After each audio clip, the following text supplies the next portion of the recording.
Chapter 1. Anduin and Superpowers. Early July 1980, London, England. It was past 8 p.m., and in the Ellen's Church welfare home, a room was still dimly flickering with lights. "Oh, I can't stand it," muttered the teenager in the room. He looked at the mirror on the wardrobe, rubbing his chin. From time to time, he stretched out his hand, his slender but well-defined fingers opening and closing as if trying to grasp something in the void. "It's been 11 years, he thought. 11 years since I came to this broken world, and I'm still stuck in an orphanage in the 80s without a computer or a mobile phone. It's really hard to imagine how I've managed." "Anduin, boss, what you want?" Before the young man could continue his thoughts, a strong knock on the door interrupted him. "What are you doing yelling? Aren't you afraid of being discovered so late?" Anduin opened the door, frowning. I'm sorry. I'm just tired from holding this big box, he?" said a boy who looked 16 or 17 years old. His shirt was wrinkled, and his trousers, held up by straps, fit perfectly. His hair was slightly messy. The young man who brought the box was named William, a few years older than Anduin, and also one of the orphans in the orphanage. "Okay, why did you come back so late? It's not the guys from the North District bothering you again, is it?" Anduin asked, slightly concerned. "No way. Ever since you taught those gangsters in the North District a lesson, no one has dared to trouble us. Today, the brothers found a lot of good things, so it took some time," William explained, pulling out a few banknotes from his pocket. "Here, this is our share for the week." Anduin took the money without a word. "All right, thanks for your hard work today." He was about to open the box when he noticed William still standing there, rubbing his hands together and smiling awkwardly. "What's the matter? I still need to practice." "Hey, it's like this. It's still early, and we just want to relax." "Okay, you want to play mahjong, right?" Anduin interrupted, walking to the bedside and pulling out a wooden box from under the bed. "Just play, but don't gamble. We don't want Mama getting angry and confiscating it again." "Okay, don't worry. I'll bring it back in 2 days," William said, hurriedly taking the box and disappearing from the room. "It's over. They're crazy about it. I don't know if teaching them to play mahjong was a mistake," Anduin sighed, closing the door helplessly. He then rubbed his hands together excitedly and opened the large cardboard box William had brought. "Soy sauce, sesame sauce, vinegar, cooking wine. I haven't seen my friends for a long time. Without a mobile phone or a computer, I have to find comfort elsewhere. British food every day is making me sick." The box contained the condiments Anduin had asked William to buy from Chinatown. When Anduin Wilson came to this world, he didn't know whether he had transmigrated or reincarnated. He was a soldier in his previous life, and his strong will allowed him to stay calm and think clearly. He wasn't sure if this world was the same as the one he left behind. Born in an orphanage in the 70s, he had to adapt to his new circumstances. The orphanage where Anduin lived was under the jurisdiction of the church. William and his brothers had also grown up in the orphanage, a few years older than Anduin. Despite their age difference, they listened to Anduin. Why? Because they had to. Anduin had been in the army in his previous life and had a passion for martial arts, which made him focus on physical training from a very young age. These were instinctive memories that guided him. In the case of a significant gap in fighting will, the 9-year-old Anduin had already used force to integrate the entire orphanage. William and the others behaved very well in front of Anduin. Under his guidance, a group led by William even started a business outside the orphanage. "If I keep messing around like this, I'm about to become the head of a gang of gangsters. Every day feels like I'm charging protection fees." Anduin laughed at himself. He stopped thinking about it, put away the seasoning in the box, and planned to treat himself to some Chinese food in the kitchen another day. After packing up these materials, Anduin reflexively locked the door of his room. Since coming to this world, he had a secret that no one knew. He actually had superpowers. Anduin stared at a 10-kilogram dumbbell placed in the corner. He pointed slightly with his hand, and suddenly the dumbbell floated quietly in the air as if being dragged by an invisible force. He controlled the dumbbell to float above him, then ignored it and walked to the desk, quietly opening a book. This was Anduin's way of exercising his superpowers, which he called time-lapse training. When he was 7 or 8 years old, Anduin felt that he was different from others. After a workout, he wanted to drink water. Just as the thought came up, the water glass on the table flew towards him. Under Anduin's observation, he found that at least he was the special one in the orphanage, so he was usually very careful. If someone found out in the orphanage run by the church, he might be regarded as a monster or a heretic and be dealt with accordingly. This special ability was called superpower by Anduin. Through deliberate testing and practice, this ability had changed from sometimes there, sometimes not, to something he could gradually master. He found that after practicing martial arts, he could better grasp this power. Anduin analyzed it himself, concluding that it was related to his state of mind. In a state of emptiness, he could better grasp this power. Since then, Anduin, who was quite self-disciplined, had a strict plan for himself. After all, in his opinion, this was a supernatural ability and couldn't be wasted. Every day, he practiced martial arts, meditated, and trained his superpowers. The exercise method he started with was similar to the way he usually exercised his body, that is, weight-bearing training. After he could gradually control his superpowers, he started targeted training. Initially, he used chairs and tables, but he slowly discovered something was wrong. End of this chapter. Chapter 2, Hogwarts. Anduin noticed that the change in weight during his training didn't make him feel particularly tired. As someone who often engages in physical training, he knew this wasn't a good sign. Just like muscle training, if you don't feel the strain and fatigue, it means the training isn't effective. Therefore, Anduin quickly adjusted his regimen. Instead of just focusing on weight, he began time-lapse training, using mind power to make objects float for as long as possible. This new approach proved effective. Initially, he could only maintain the floating objects for about 5 minutes before feeling dizzy. Not wanting to overstrain himself before fully understanding his abilities, he stopped there. After a day of rest, he felt no adverse effects on his spirit, so he confidently incorporated this training into his nightly routine. Over the years, Anduin's endurance improved. After more than a year of consistent exercise, he could now keep objects afloat for nearly 40 minutes. He controlled the dumbbells to float around him like planets orbiting the sun, constantly changing their flight paths, sometimes forming figure eights, other times flipping up and down. When he started to feel mentally fatigued, he knew it was time to stop. He guided the dumbbells back to their original positions and stretched his body slightly. It's getting easier and easier to control, Anduin mused. I wonder if I'll ever be like the flying swordsman in novels. Unbeknownst to Anduin, at that very moment, somewhere in the north of England, a magical school called Hogwarts was sending out owls with admission notices. One of these owls was heading towards the Ellen's Church welfare home in London. At 6 a.m. the next morning, the orphanage was still quiet. Anduin opened his window, took a deep breath, changed his clothes, and walked into the courtyard. He stretched a little before starting a set of through-arm punches. Huh? Anduin exhaled deeply, his body glistening with sweat. He stretched again and made his way to the cafeteria as usual. Morning, Mother Triss. I could smell the pumpkin porridge from afar. Anduin greeted the nun, preparing breakfast with a smile. Morning, Anduin. Back from your exercise already? You wake up so early every day. If the other children were half as sensible as you, I'd be relieved, the elderly Sister Triss replied, handing him a bowl of porridge with a smile. Anduin took the breakfast and smiled, choosing not to reply. If he didn't have the soul of an adult within him, he might have been just as difficult to manage as the other children. After quickly finishing his breakfast and thanking Mother Triss, Anduin returned to his room. As soon as he entered, he sensed something was amiss. A brown owl was perched on his desk, having just delivered a letter. The owl had skillfully removed the letter from its leg and placed it on the table before flying to the window and watching Anduin quietly. Anduin felt a strange sense of foreboding as he approached the desk.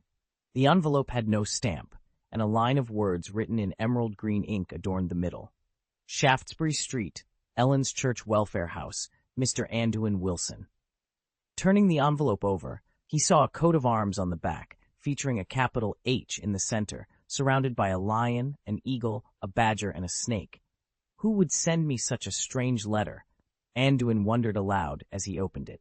The letter read, Headmaster of Hogwarts School of Witchcraft and Wizardry, Albus Dumbledore, President of the International Federation of Magic, President of the Wizarding Society, First-Class Wizard of the Order of Merlin. Dear Mr. Wilson, we are pleased to inform you that you have been accepted to study at Hogwarts School of Witchcraft and Wizardry. Enclosed is a list of required books and equipment. The semester is scheduled to start on September 1st. We will be waiting for your owl to bring your reply before July 31st. Yours sincerely, Minerva McGonagall, Deputy Headmistress, Hogwarts School of Witchcraft and The Wizardry first-year students need 1. 3 sets of plain work robes, black.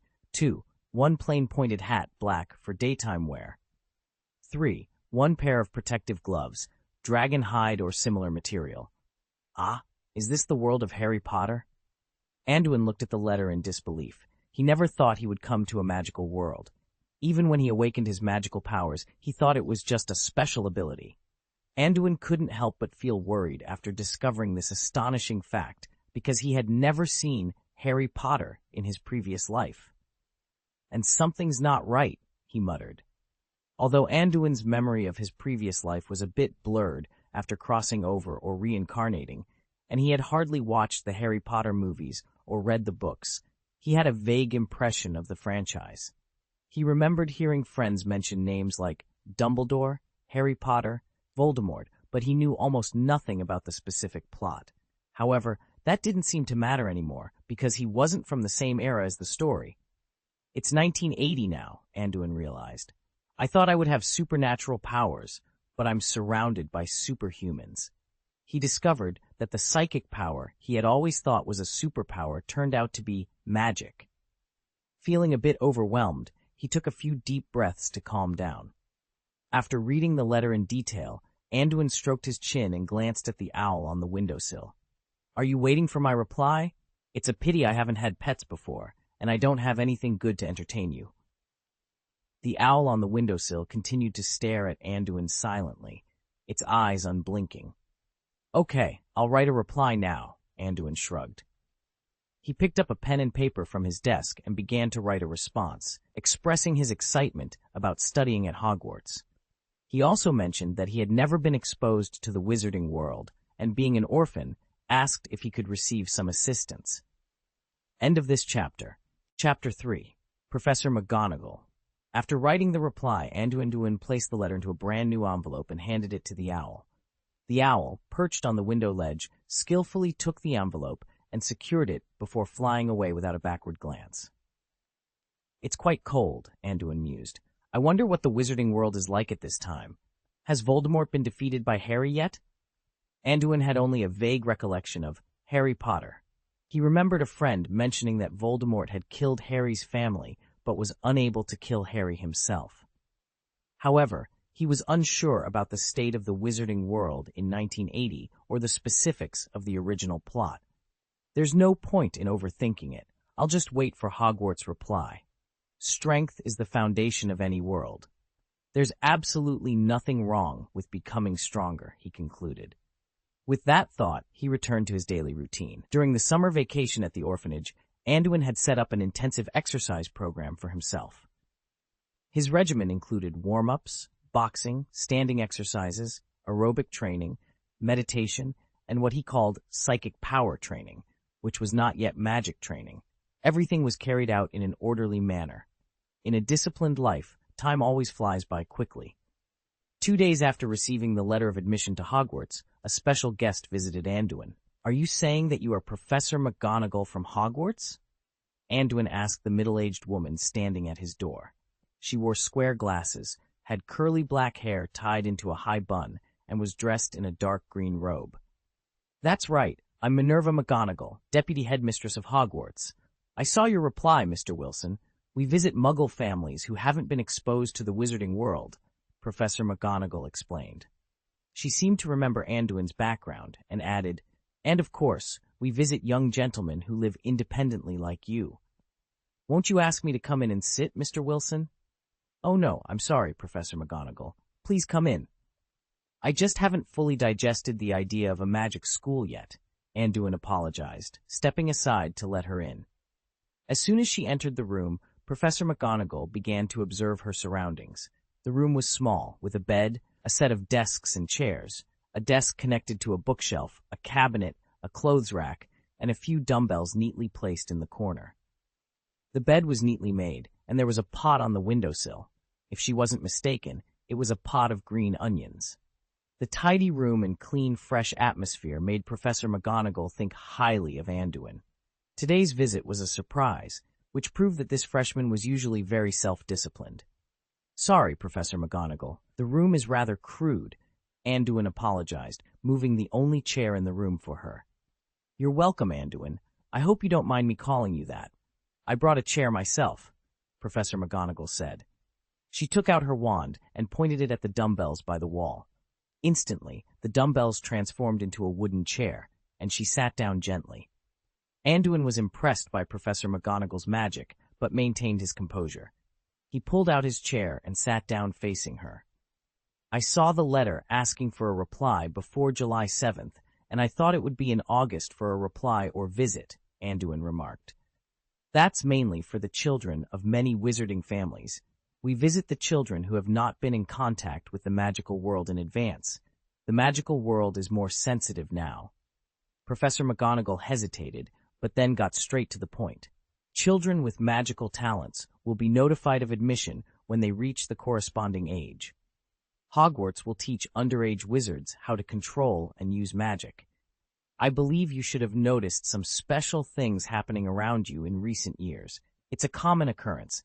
Underage wizards will gradually awaken their magical power, and sometimes there will be magical outbursts." Anduin nodded, absorbing the information. Anduin nodded when he heard it, and with a wave of his hand, a cup floated in front of him. Seeing this, Professor McGonagall couldn't help but be secretly startled. Was this the ability to freely master the levitation charm? And without a wand or incantation, no less. "Mr. Anduin, are you sure you haven't learned or been instructed in magic before?" she asked, her curiosity piqued. "Yes, Professor McGonagall. When I discovered I was different from others, I began to practice slowly. I thought it was some kind of supernatural power, something that could be harnessed through meditation or similar means. That's what we ordinary people would say, of course. But I can't do something as complex as conjuring a chair like you did," Anduin explained. "You will learn it at Hogwarts," Professor McGonagall assured him. She was increasingly impressed with the young wizard before her. His self-discipline, diligence, and hard work made him an excellent candidate for Hogwarts. However, the thought of the current chaos in the magical world and the lurking darkness caused her some anxiety. "Anduin, I'm very relieved to see you working so hard. Let's go quickly. We're running out of time. We need to inform the orphanage and gather the supplies you'll need for school," Professor McGonagall said resolutely. After a private conversation with the senior management of the orphanage, she swiftly handled Anduin's enrollment matters. Anduin suspected that Professor McGonagall must have used some kind of magic to expedite the process. "Did you use magic when talking to Mother Triss and the others?" They agreed so readily, Anduin couldn't help but ask. "A little confundus charm, just to improve efficiency," Professor McGonagall admitted with a rare mischievous smile. "Don't worry, it won't have any adverse effects on them, and they won't forget you. You can still come back here during vacations." "Okay, then I will take you to buy the supplies you need for school. Given your situation, I have applied to the school board for a bursary for underprivileged students. You will receive 12 gold galleons every year. Oh, by the way, galleons are the currency of the wizarding world. 1 galleon can be exchanged for 17 silver sickles, and 1 silver sickle can be exchanged for 29 nuts." Anduin felt a headache coming on. Even currency exchange was complicated in the magical world. End of this chapter. Chapter 4, Diagon Alley. "Can't sterling be used in the wizarding world?" Anduin asked, curiosity evident in his voice. "In Gringotts, Muggle currency can be exchanged for gold galleons. 5 pounds can be exchanged for 1 gold galleon, but you can't exchange more than 100 gold galleons at a time," Professor McGonagall explained.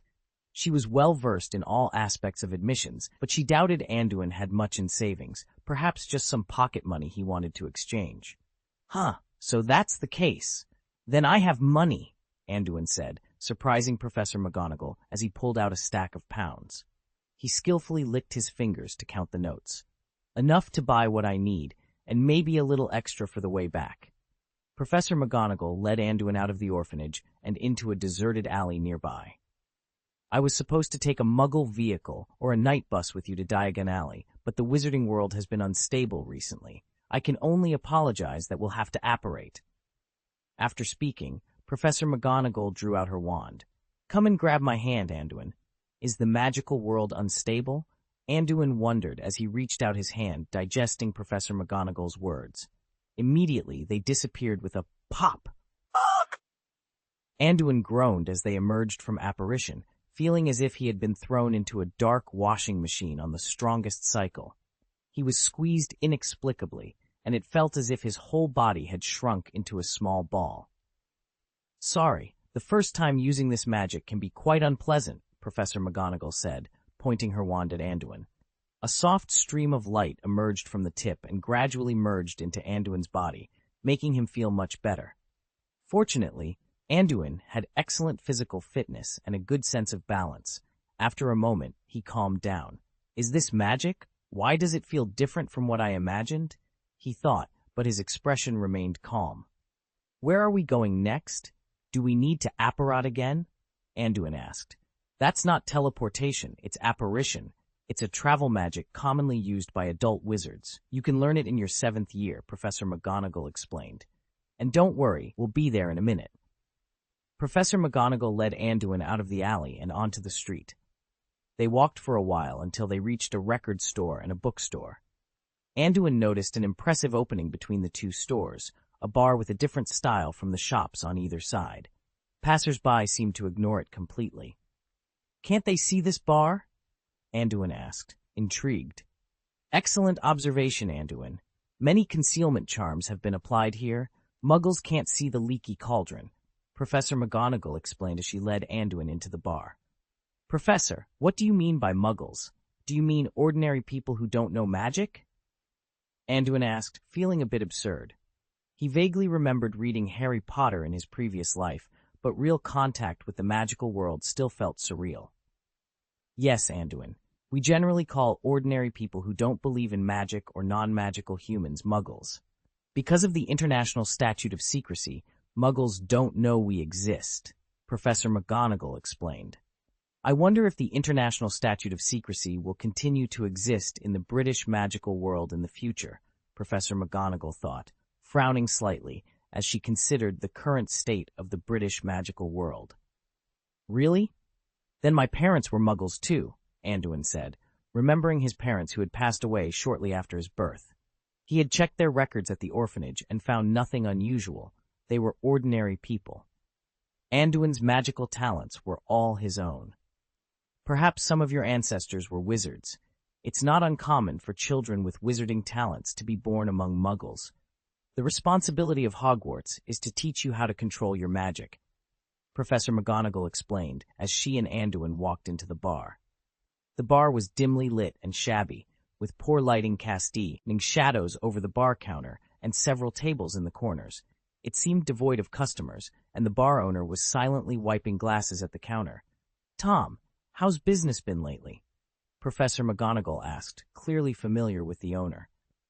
"What can I say? It's getting more chaotic. Just last night, the Aurors had a shootout with some dark wizards in Nocturne Alley.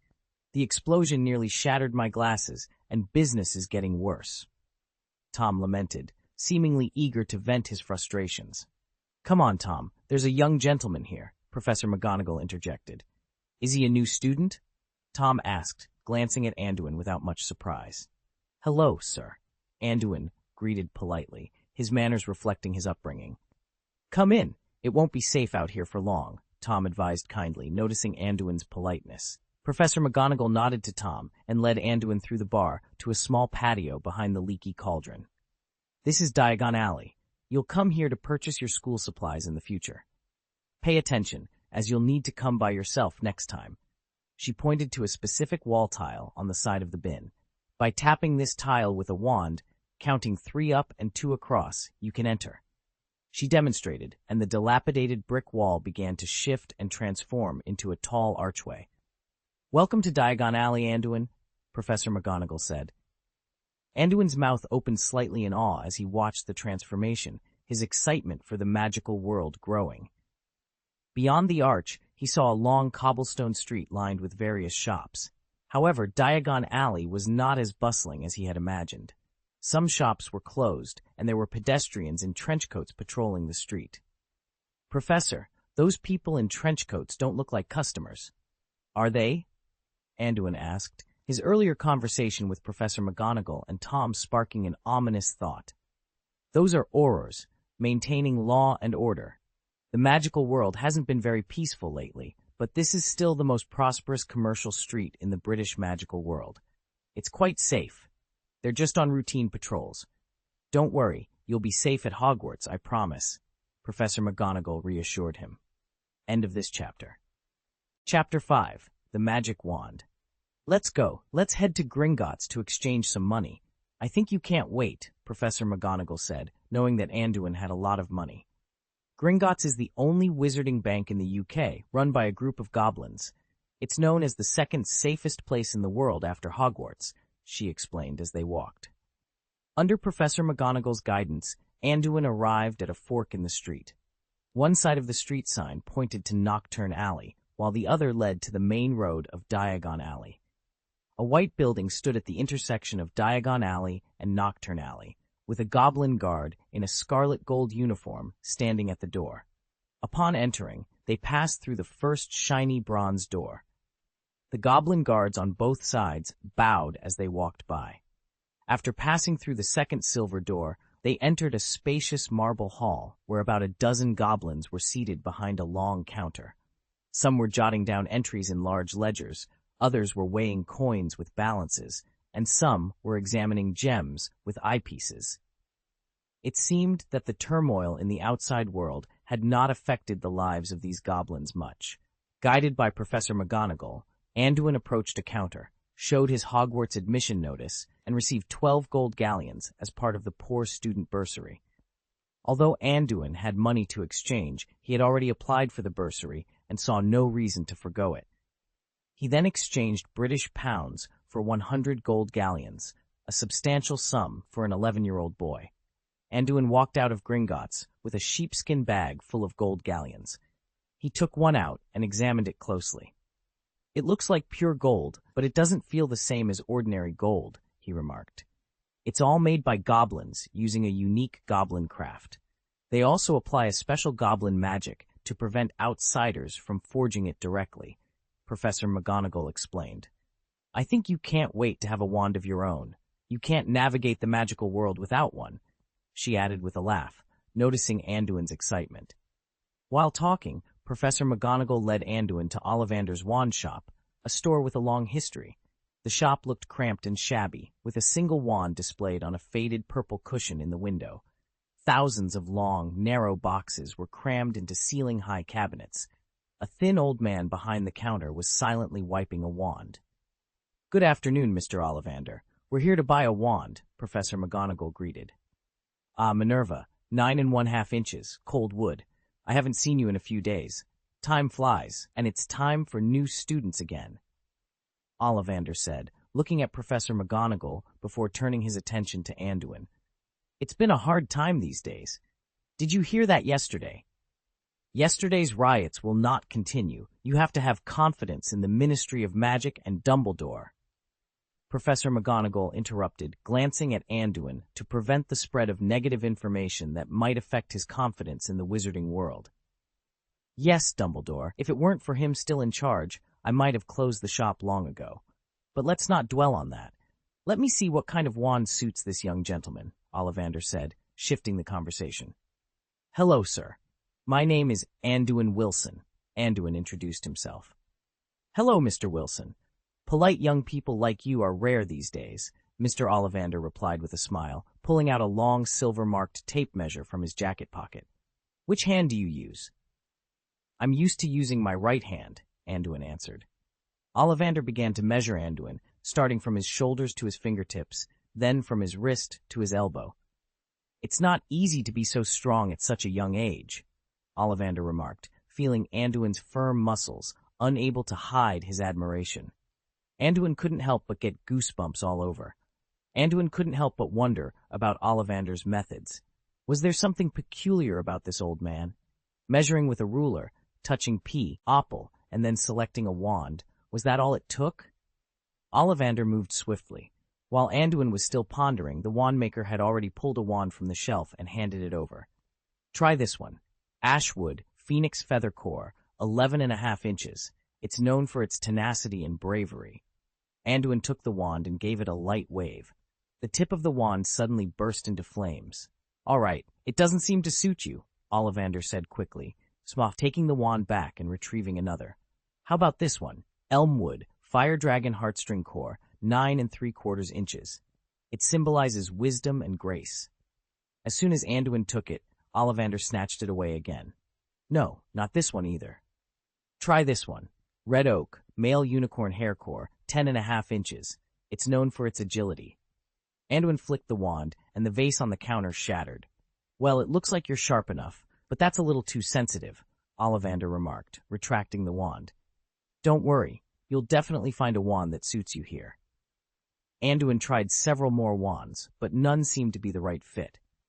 "Come and try this one," Ollivander said, handing over a wand that looked like black jade. Thunderstruck, from a mighty ebony tree with ptarmigan feathers, 12.25 inches. It embodies firm and unshakable determination. This wand is very tenacious, made from the same materials Newt gave me. It's of great value and was quite a challenge to craft. With its occasional arc, it's not easy to gain its approval. Picky guests should try the picky wand. As soon as Anduin saw the jade-like wand, he was captivated by its depth. The moment he took it, he felt a connection, as if the wand had become an extension of his body. He waved it lightly, and the tip flickered with a slight electric light. "That's it. I'm really happy that every wand can find a suitable owner. It seems this one likes you very much," Ollivander said, smiling with satisfaction. He was a true craftsman, and seeing his work find a home brought him joy. "Thank you, Mr. Ollivander. I like it very much, too," Anduin said, playing with his new wand joyfully. "Ebony is excellent for combat magic and transfiguration. I believe it will shine in your hands. The wizard's first wand is priced at 7 gold galleons. The rest will be covered by Hogwarts. Don't lose or damage it," Ollivander reminded him. "Don't worry, Mr. Ollivander," Anduin replied, happily paying the money. He thanked Ollivander again and walked out of the shop with Professor McGonagall. End of this chapter. Chapter 6. The Potters. "Okay, Anduin, we've spent quite a bit of time choosing your wand. We need to hurry and buy the other supplies," Professor McGonagall said, glancing at the sky. "Yes, Professor," Anduin replied. Accompanied by Professor McGonagall, Anduin visited the Transforming Ink stationery store to purchase parchment, ink, and a few quills. They then went to Madame Malkin's robe store, Blossom bookstore, and Pataj crucible shop to buy cauldrons, wizard robes, and a full set of textbooks for school. Anduin also bought an owl and some pet rations, feeling that the owls looked both affordable and cheerful. After spending a considerable amount of time in Diagon Alley, the evening sun began to set. "Let's head back, Anduin. You've bought everything you need for school, and it's getting late. Although Diagon Alley is relatively safe, it's best for young people not to wander around at night," Professor McGonagall advised. "Thank you, Professor McGonagall.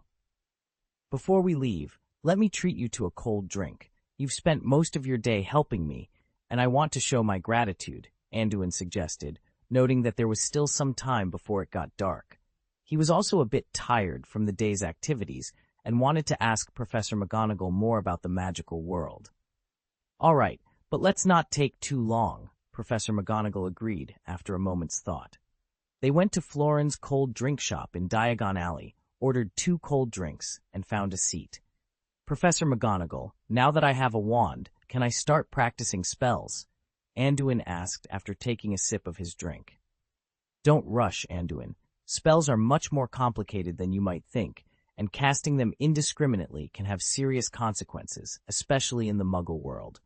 The Ministry of Magic is very strict about detecting magical activities, Professor McGonagall explained patiently. The Ministry of Magic has a spell called the Trace, which detects magical activities performed by wizards under the age of 17. So, you must not use your wand at the orphanage.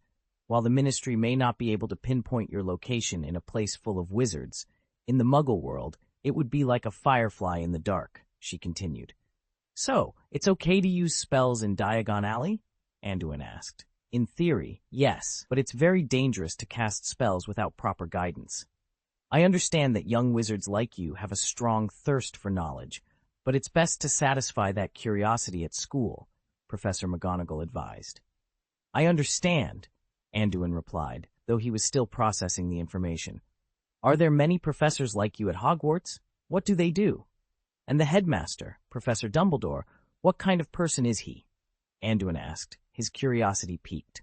I think you should be in Ravenclaw, young Mr. Wilson, Professor McGonagall remarked with a smile, though she patiently answered his questions. Dumbledore is considered the most powerful wizard in the wizarding world today. You'll get to know him better once you start school. Today he's in Hogsmeade, a wizarding village near the school, interviewing a professor for the divination class. Personally, I don't see the need for a separate divination class, she added. Professor McGonagall, I didn't expect to see you here, a woman's voice called from the door. Anduin turned to see a man and a woman entering the shop. The man wore glasses and had hazel eyes, and his black hair was neatly combed.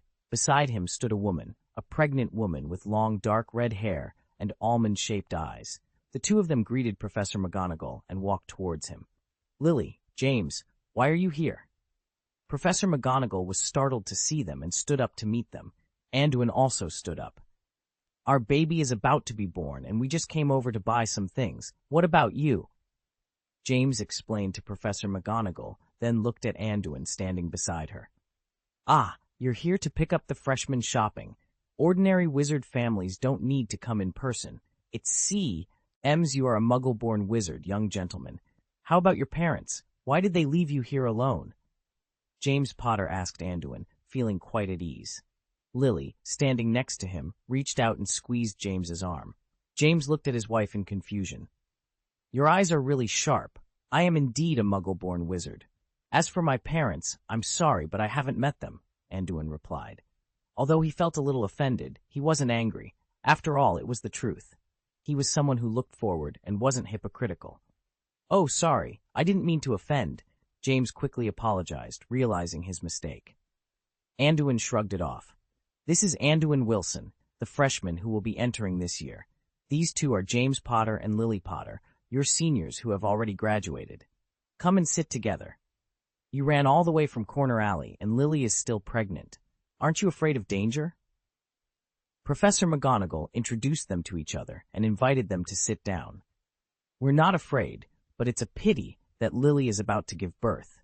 I have to take care of her first, and we need to make some preparations, James said, glancing at Lily with a silly grin as he thought about their soon-to-be-born child. Seeing this scene and hearing Professor McGonagall call them Potter, Anduin couldn't help but guess their identities. He stared at Lily and asked, The child is due in a few months? Have you thought of a name yet?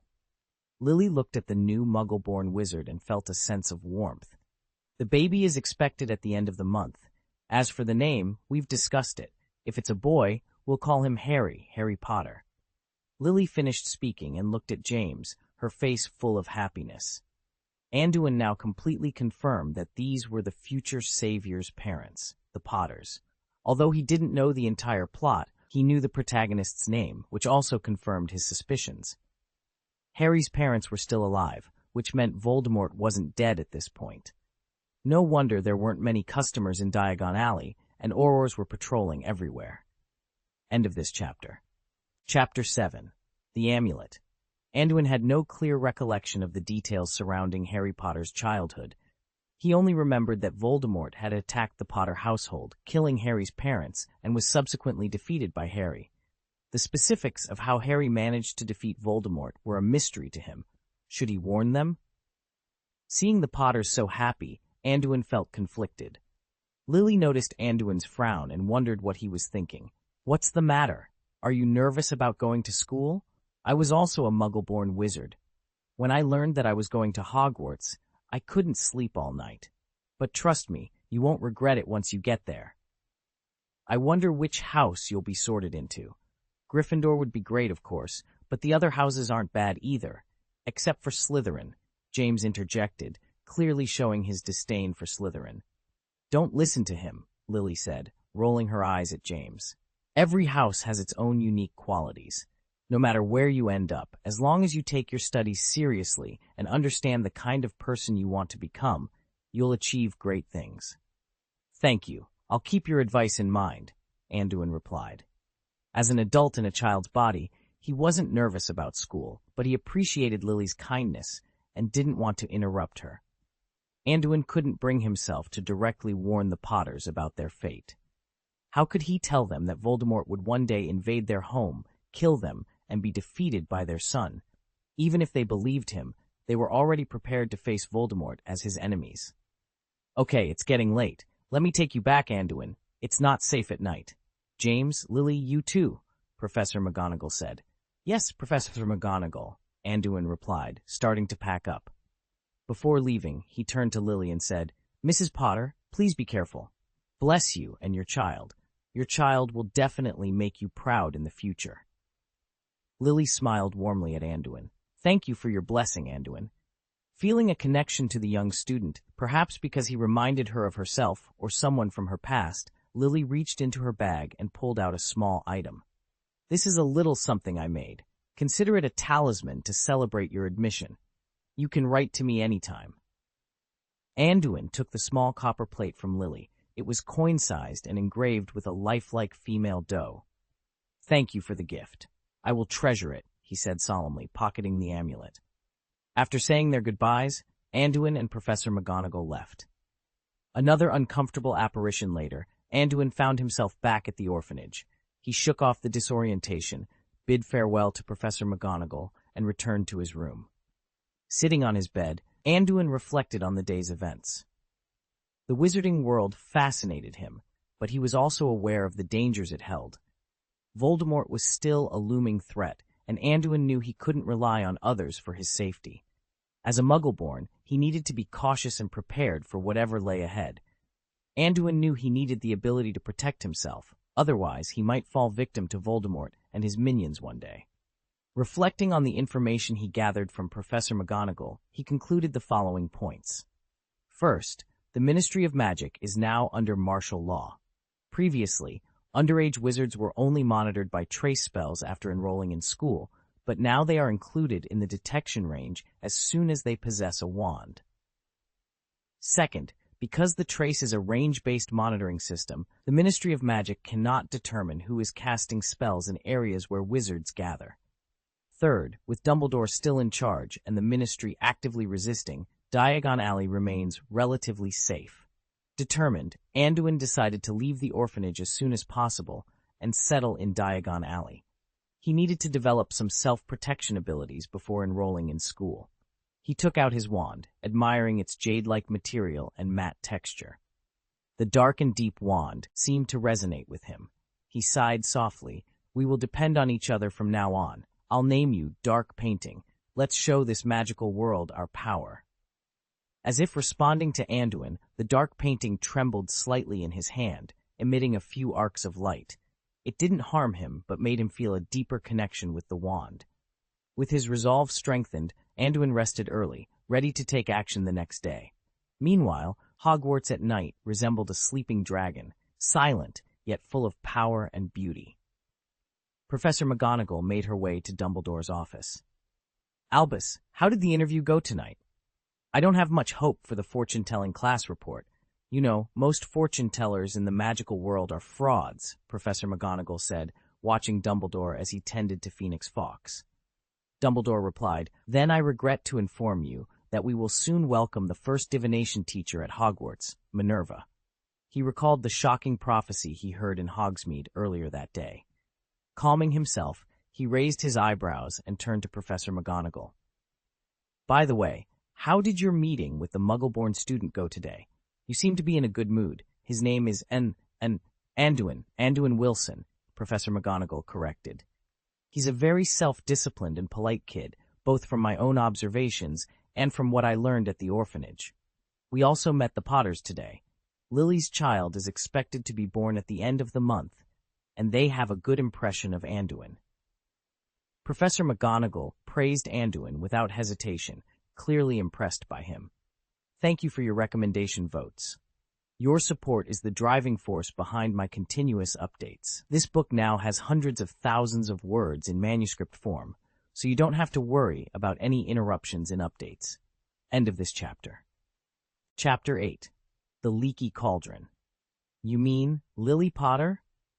Dumbledore seemed more interested in the Potter's baby. Their baby is due at the end of the month. Has the delivery date been set? According to what they said, they also gave Anduin a gift. I can feel the magic fluctuations on the gift. She has been saying that she is going to make a few alchemy tools to practice. Take a look at your own rune level. It seems that the results are good. And that child is much more independent than I thought, and has more savings than I expected. It's hard to imagine how an 11-year-old child can manage it in an orphanage, but it's not a good idea to inquire about other people's privacy, Professor McGonagall said, clearly on a different topic than Dumbledore. Is that so? I heard that the Longbottom's child is about to be born. Could it be one of them? Dumbledore muttered to himself, clearly more interested in the upcoming batch of freshmen. What one of them? Professor McGonagall was puzzled by Dumbledore's self-talk. Oh, it's nothing, Minerva. You're tired today. Go and rest early. Tomorrow's meeting of the Order of the Phoenix is still in the same place. We have a lot of problems to solve together. Recently, the Death Eaters have become more active, Dumbledore said, still deep in thought. Understood, Albus. Professor McGonagall couldn't help frowning as she remembered the shadow that had not been dispelled and turned to leave. Dumbledore remained at his desk, lost in his thoughts. The next day, Anduin packed up after saying goodbye to Mother Triss and William and went to the Leaky Cauldron alone. What did you say? You want to live here alone until Hogwarts starts? Tom, the owner of the Leaky Cauldron, looked at Anduin in disbelief. Yes, Mr. Tom. Don't worry, I have money, Anduin said, pulling out a few gold galleons from his pocket. It's not about money, Mr. Wilson. You may not realize the problem. It's not safe here. Please forgive me for not being able to agree. This is for your sake, Tom said seriously. I understand, Mr. Tom. Professor McGonagall explained the seriousness of the situation to me yesterday, but I still insist. I think being an underage Muggle-born wizard living in the Muggle world is the most dangerous. I want to believe you. I can even help you with your work when I'm free. Can I talk to you about this? Anduin looked up at Tom with his dark eyes, clearly not planning to leave. Tom frowned and looked at the young man in front of him. After thinking it over, he agreed. After all, there were many Aurors patrolling the area.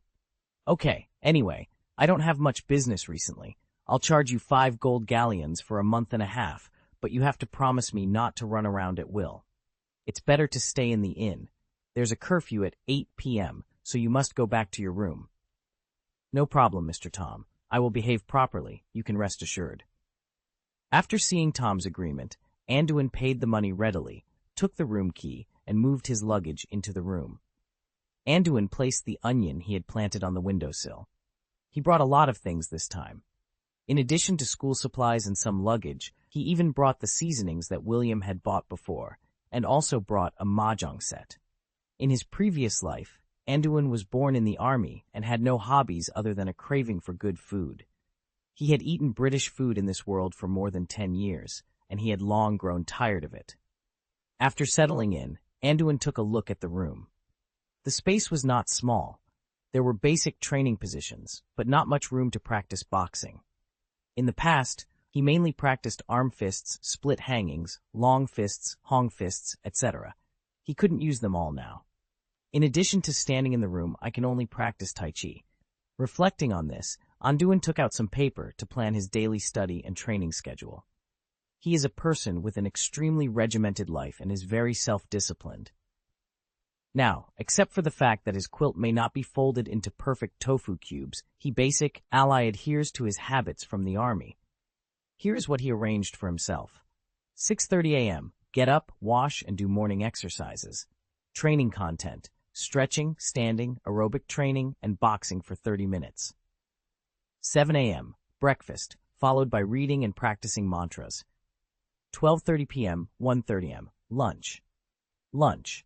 Continue studying and practicing magic spells. Dinner, then rest or continue practicing magic spells. 8 p.m. Practice boxing, standing, and meditation. Go to bed. Go to bed. He also planned to help Tom with his work during meals and breaks. In this month and a half, Anduin decided to immerse himself completely in absorbing as much magical knowledge and practice as possible. After making a detailed plan, Anduin looked at the time. It was nearly 12 o'clock, so he decided to go downstairs for lunch. After chatting with Tom in the lobby, he found that the catering services provided were mostly British food. Confirming this with Tom, Anduin took out the seasonings he had bought earlier and cooked a few side dishes himself. He invited Tom to join him for the meal, which helped to strengthen their relationship. After a pleasant meal, Anduin was ready to officially start his magical journey. His main focus was on standard spells, beginners, magic theory, and dark power, self-defense guide. He aimed to quickly learn a few spells. Transfiguration was too difficult without guidance, and herbalism and potions required more practice to master. Not rushing into direct practice, Anduin quickly flipped through the books, marking key content or unclear points with a pen. Time passed quickly. The next day after breakfast, Anduin was ready to practice the first spell of his life, the floating charm.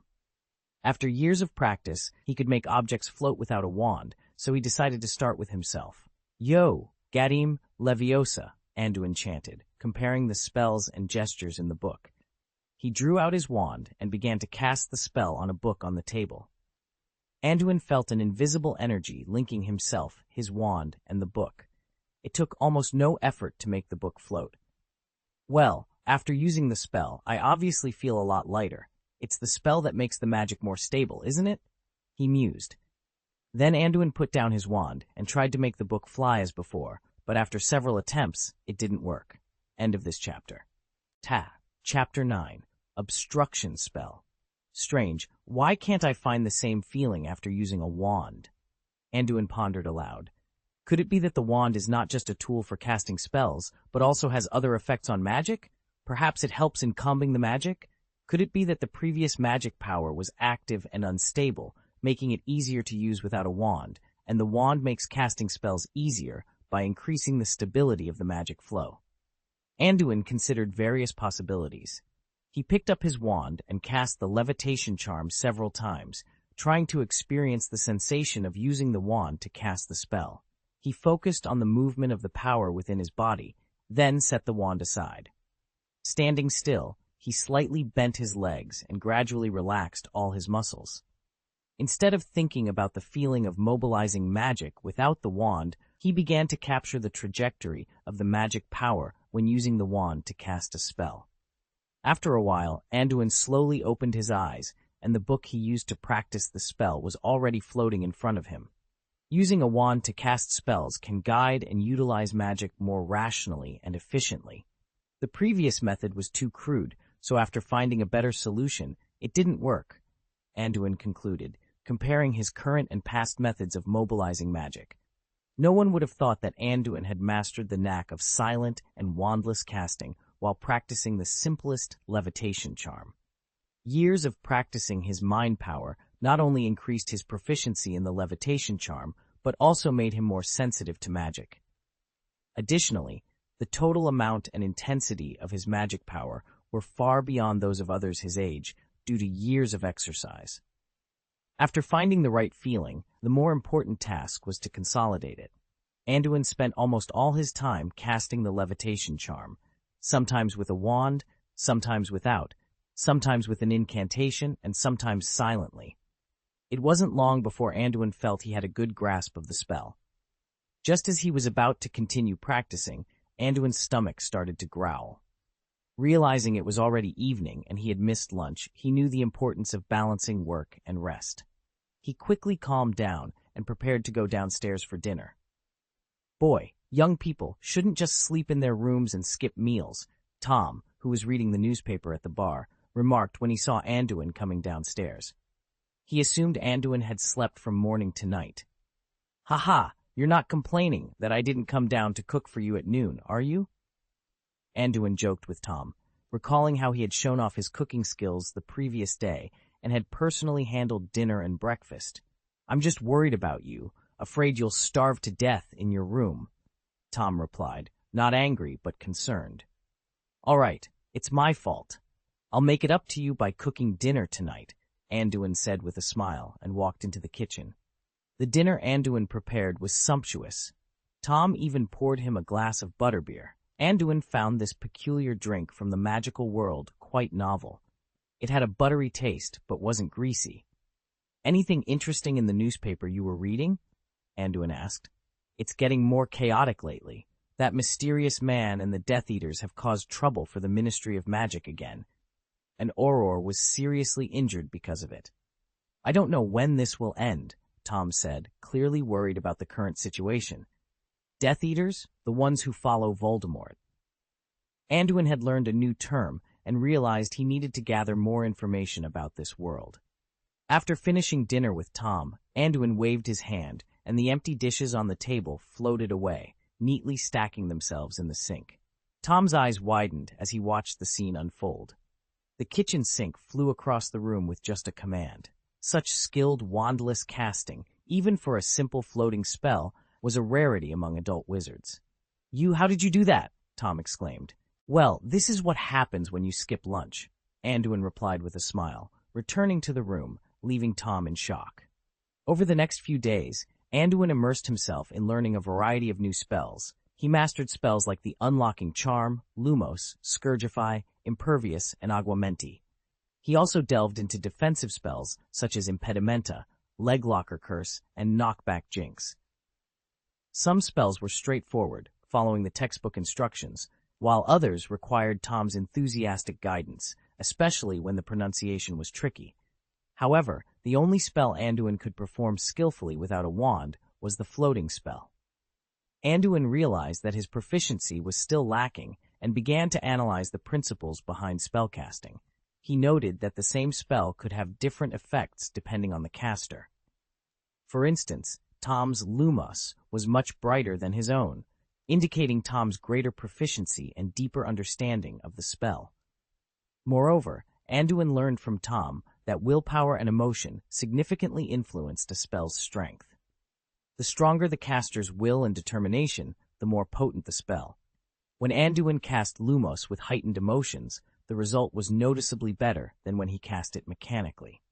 He also discovered that dark wizards, who often specialized in black magic, experienced a reverse effect where the spell influenced their mood.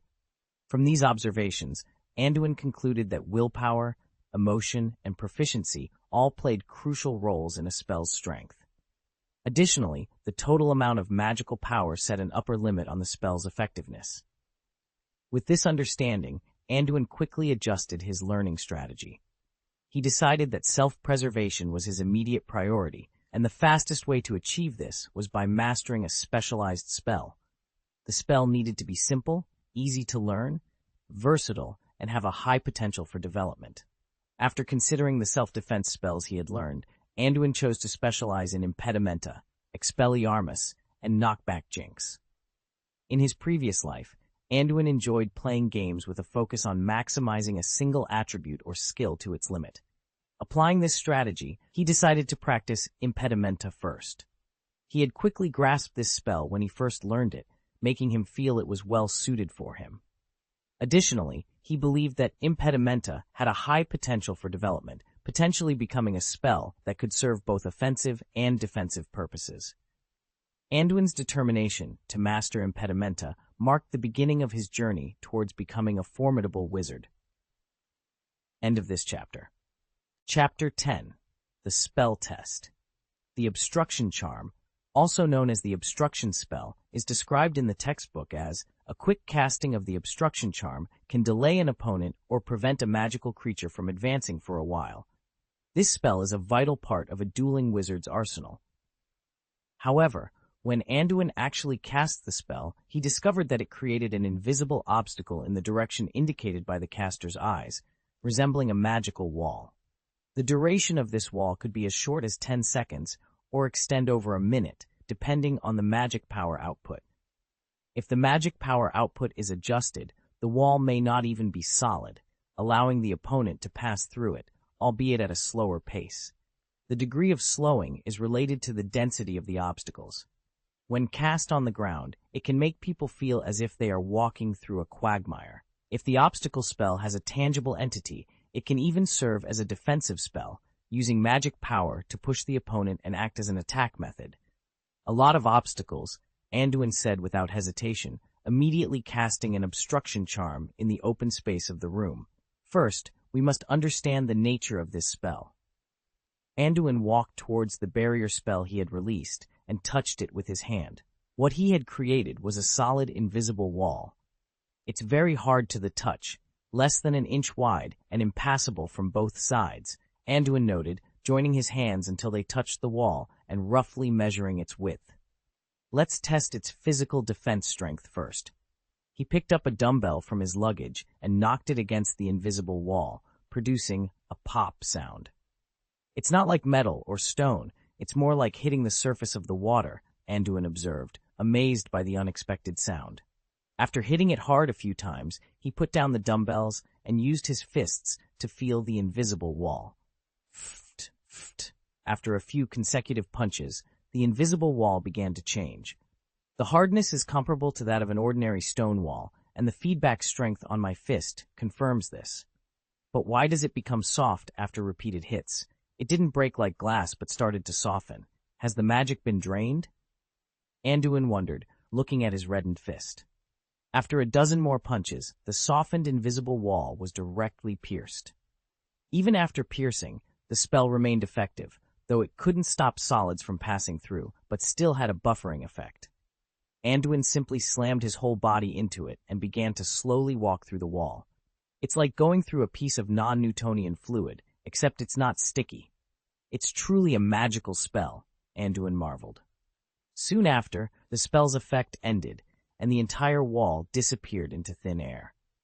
Anduin took out his notebook, recorded the data and his observations from the experiment, and then cast another heavy obstacle spell in the open space. Let's test its magic defense next. He positioned himself about 2 meters away from the invisible wall and began to release attacking spells against it. Expelliarmus he cast, but the invisible wall blocked the spell. The aura of the spell hit the wall, shattered, and scattered, continuing along the transparent wall until it lost its magic power. Let's try a different angle. Anduin then cast spells on the wall from various directions, even running to the other side to try different angles until the spell failed. Well, the amount of information from this test is substantial. If the spell hits the front and isn't strong enough, it shatters directly. But does it start to rebound when hit at a certain angle? And the magic? Anduin pondered aloud. If spells on both sides cannot penetrate, does that mean I can cast a heavy obstacles barrier first and then safely counterattack from the other side? He repeated the obstruction charm several times to test its defensive capabilities. Heavy obstacles feels a lot like the hand of an alternative mage in previous games, Anduin mused. It can be solidified in place or used to push people through magical guidance. When blurred, it can also slow down the enemy. Calling it obstacles is a bit misleading. It's more like magical shaping. As he summarized the characteristics of the spell, Anduin began to envision its various applications. He was very satisfied with its potential. The next phase of training will focus on several aspects: casting speed, positioning, strength control, and the speed of pushing the obstacle. I'll also experiment with shaping it freely. This will require intensive training over a period of time. Anduin meticulously planned his new training regimen, recording his ideas about the spell for future testing and practice. For the next 10 days, he dedicated his mornings to studying textbooks and learning new spells, while his afternoons were spent practicing heavy obstacles. He also visited Lion Bookstore to purchase a few spell-related books. Although he wanted to buy more, the high cost of magical books, ranging from a few gold galleons to over 20, limited his purchases. He settled on 3, The 7 Ways of Casting a Spell by Barnabas Finkley, the origin of the spell, an introduction to ancient runes, and elegant steps in a duel contest. With only 22 gold galleons left, Anduin couldn't afford some of the other books he wanted. Nevertheless, he absorbed magical knowledge like a sponge. His soul was inherently stronger than his peers, and his years of targeted exercises had given him a significant advantage in both the intensity and total amount of magic he could wield. His progress was rapid. One evening in early August, a loud bang echoed through the small patio behind the leaky cauldron. A target made of several chairs was shattered by a transparent cannonball. Anduin approached the debris, raised his wand, and incanted, "Restored as before." The broken wood pieces flew into the air and reassembled into their original form. "The effect is promising," Anduin noted. "The cannonball shaped by heavy obstacles can be reduced to the size of a wash basin, and its ballistic speed has increased. If I can shape the magic bullet even smaller, perhaps to the size of a fist, it could be called an air cannon." He was excited about the potential of his new spell and looked forward to further refining it. "I'll add 3 more chapters over the weekend. I hope you enjoy them. If you have any suggestions or comments, please leave a message, and I'll reply to you," Anduin concluded, ending his notes for the day. Chapter 11. Hagrid. During the past month, Anduin had performed spellcasting exercises nearly 1,000 times, practicing daily until his magical and physical strength were completely exhausted. In terms of defense, he had become adept at accurately positioning the solidified invisible wall at any precise location. Additionally, he could skillfully cast the low-density deceleration barrier spell, creating a transparent shield with a diameter of about 1 meter centered on his wand. This allowed him to maintain a certain degree of defense even while moving, and he could control the shield freely without having to wait for the spell to expire. "All right, let's call it a day," Anduin said, wiping the sweat from his forehead. "I have a feeling that with a bit more practice, I might be able to cast the obstacle charm without a wand." He was quite satisfied with his current progress. After making up his mind, Anduin began to clean up the practice area. Halfway through, the walls in the patio cracked open, revealing someone opening the door to the leaky cauldron from Diagon Alley. A tall, bearded man with a strong build stepped out, wearing a gray fur coat and long, dark hair that fell over his shoulders. He walked with a giant-like presence, exuding an air of authority. "Mr. Hagrid, long time no see. What brings you out of Diagon Alley?" Anduin greeted him. Although the leaky cauldron's business wasn't booming, it still had a steady stream of customers. Some patrolling aurors would also stop by for a drink after their shifts. Anduin, who often practiced magic in the patio, had become familiar with some of the regulars, including Hagrid. Tom, the innkeeper, had introduced Hagrid as the keeper of keys and grounds at Hogwarts. Hagrid would occasionally visit the bar for a drink or go to Diagon Alley to purchase supplies for Hogwarts. "It's Mr. Wilson. What are you doing here on the patio?" Hagrid replied. "I was supposed to bring a Muggle-born wizard to buy school supplies, but it turns out their family isn't entirely Muggle. The little wizard's father is actually a squib, so he's quite familiar with the magical world and has been to Diagon Alley before. I didn't need to help them after all." Anduin looked at Hagrid, slightly exasperated.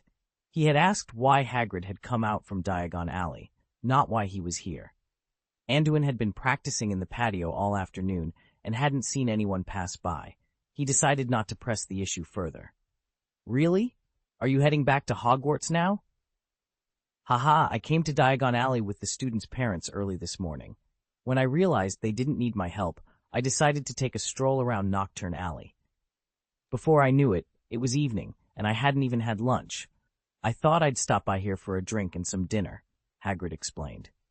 In Anduin's opinion, Hagrid was a bit too straightforward and honest. A casual conversation with him could easily turn into a detailed account of his daily activities. Anduin, having finished his practice for the day, decided to join Hagrid. They entered the leaky cauldron together through the back door. "Hagrid, what did you buy today?" Anduin asked, noticing the large package Hagrid was carrying. "This is dragon liver. I got a great deal on it today. You wouldn't believe how cheap it was. There's no place where you can find it for such a low price," Hagrid said, beaming with pride. Dragon liver? Is that really from a dragon? I've never seen it before. Can you show it to me? Anduin asked, his curiosity piqued. Of course, my friend, Hagrid replied enthusiastically. He opened the package to reveal the dragon liver to Anduin. My goodness, it looks so fresh. What are you planning to do with it? Are you going to use it for potions or something else? Anduin inquired, fascinated by the rare ingredient. Anduin looked at the opened package with curiosity. Inside was a portion of dragon liver, its color still vibrant and fresh despite being cut. A potion? He wondered aloud. Hagrid chuckled. Haha, I'm going to go back and make a tea sauce to try. Is this thing still edible? Anduin asked, poking the dragon liver with his hand. It felt as fresh as if it had just been taken from the dragon. Of course, Hagrid replied with a smile. I've eaten dragon meat before. It's a bit rare now, though. Not many people sell these things, and even fewer buy them. Anduin pondered for a moment. The dragon liver seemed no different from sheep's liver or pig's liver. It's a waste to make meat sauce. How about trying something different? I'll fry some dragon liver with spring onions for you. You're only 11 years old. How do you know how to cook? Hagrid asked, surprised. Anduin's cooking is really good. Tom, the owner of the Leaky Cauldron, chimed in as he approached. I've been eating his food every day for the past 2 weeks. If he writes a magic recipe book, it would sell well. Since moving in, Anduin hadn't paid for his meals, provided he cooked for Tom. Anduin had learned a bit about magical recipes from Tom. To him, it was similar to programming with spells. Readers could create dishes by casting spells in sequence according to the recipe. It was very convenient. Tom had a few cookbooks, and Anduin had read them. They were easy to use, but required knowledge of various household spells like the mixing spell, cooking spell, and timing spell. However, the taste of many finished products was often indescribable. Really, let's try it out, Hagrid said, indifferent to the cost. Anduin took the dragon liver into the kitchen and noticed its unique qualities. According to Hagrid, it was left over from vendors in Nocturne Alley. It still felt warm and had a distinct fishy smell. Anduin went back to his room and cut a lot of green onions he had grown.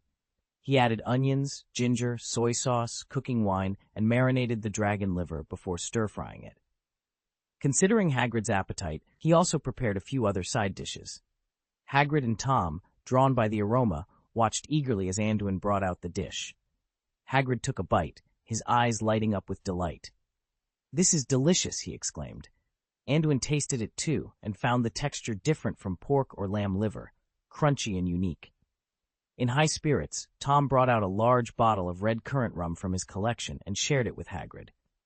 Before long, both were quite drunk, with Hagrid repeatedly praising Anduin's cooking skills. End of this chapter. Chapter 12. Encounter. After eating and drinking, the three of them sat and chatted, and the conversation inevitably turned to the mysterious Death Eaters. They're just a bunch of venomous snakes hiding in the shadows, waiting to strike when you let your guard down, Hagrid said disdainfully, referring to the Death Eaters. But things seem to be calm recently. There hasn't been any news about the Death Eaters in the newspapers for a long time, Anduin remarked, noticing Hagrid's indignant expression.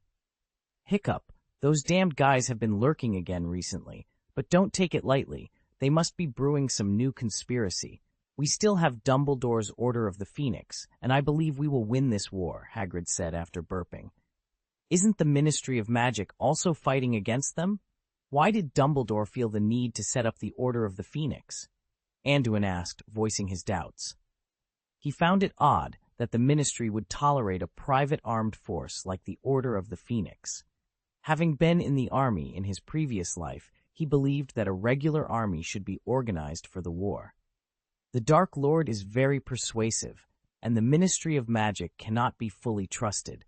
There are many who support his ideas, and no one knows if there are Death Eaters lurking within the Ministry, Hagrid said, lowering his voice and adopting a mysterious expression. Many Aurors from the Ministry have also joined the Order of the Phoenix. As Dumbledore said, we must fight secrecy with secrecy. Hagrid's enthusiastic explanation made Anduin worry about their future. Sharing such sensitive information so casually seemed reckless. The two chatted late into the night at the Leaky Cauldron. The bottle of red currant rum was finished by Hagrid and Tom. Realizing it was past curfew, Hagrid hurriedly said goodbye to Anduin and prepared to return to school. How are you going to get back? The flue network in the leaky cauldron has been broken for some time.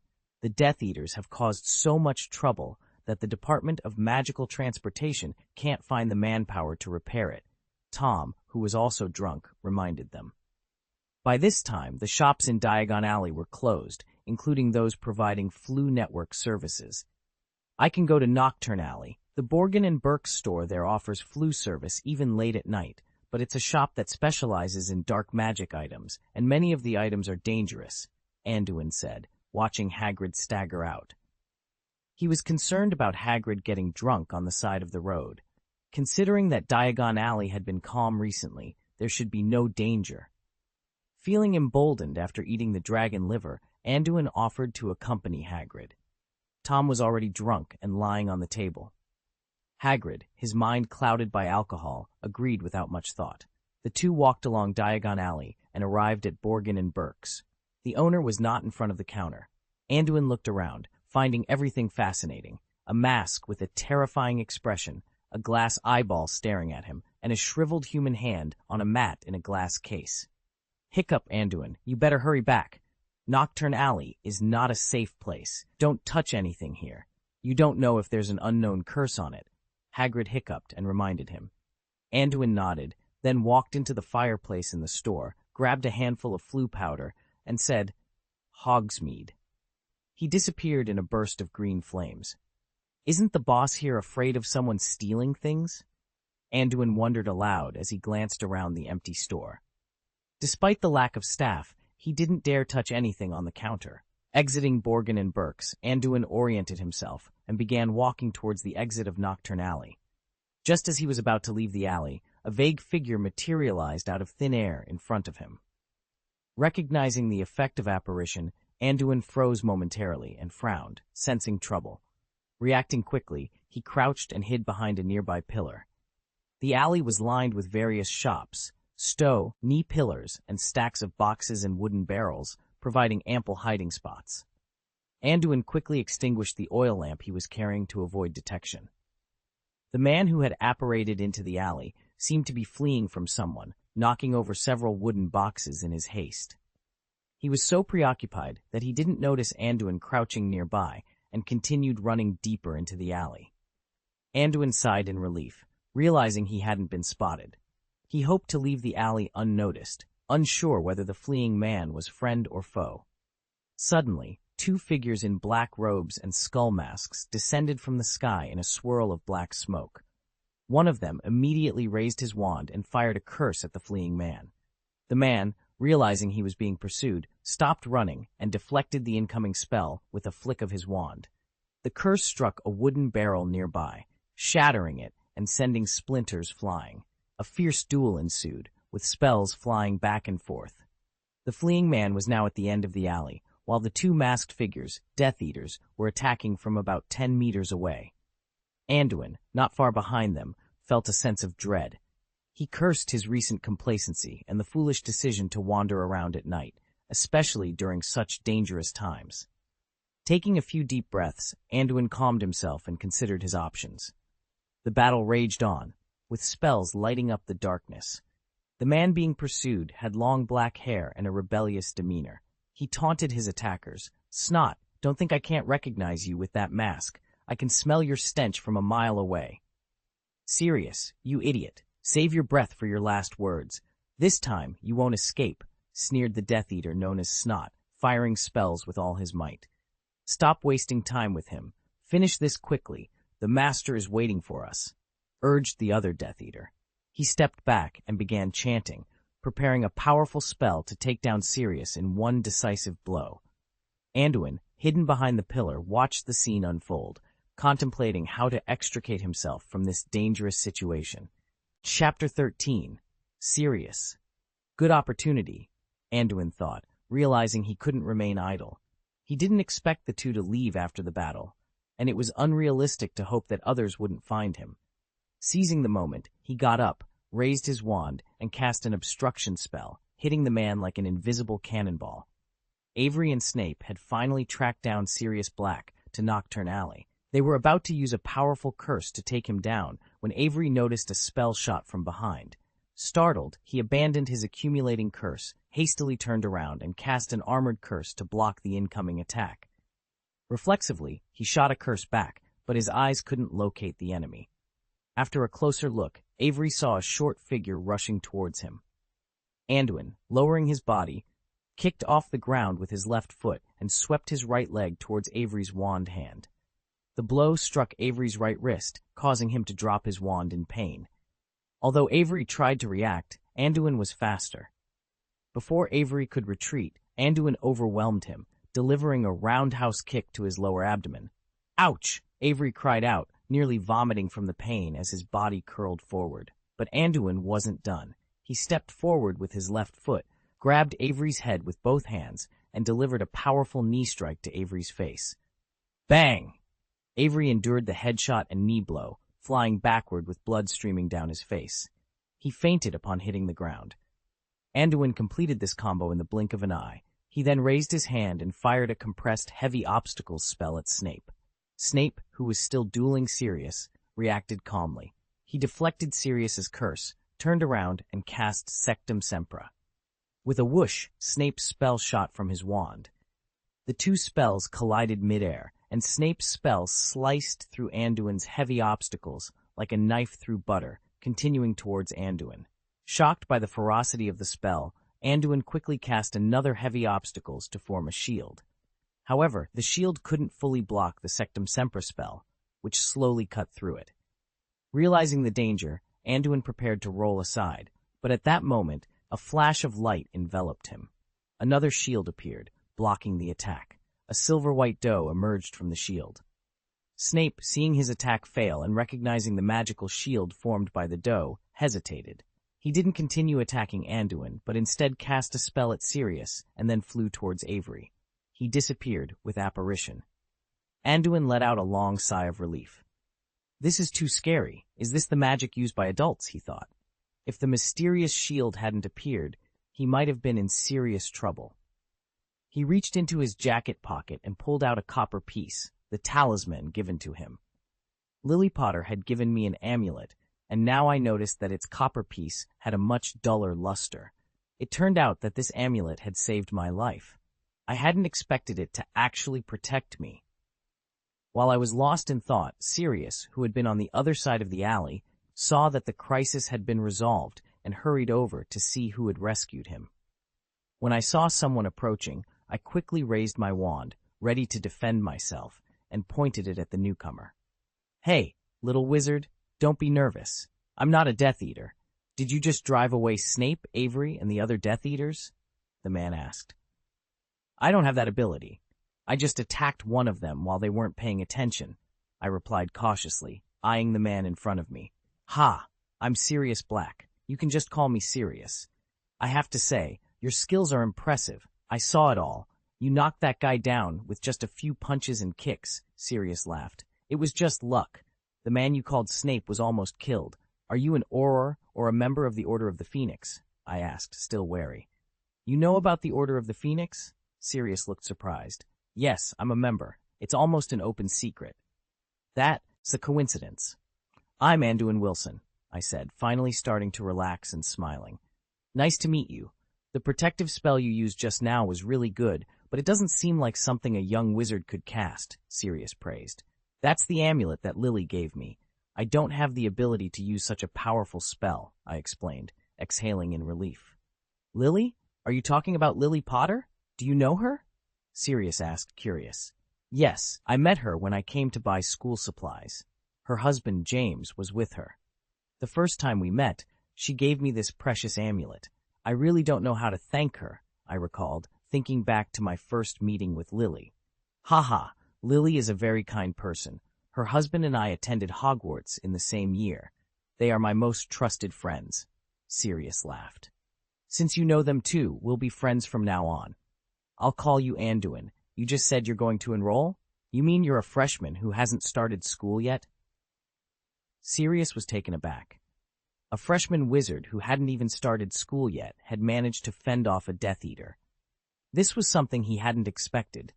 Judging by my appearance, he had thought I was a third or fourth year student.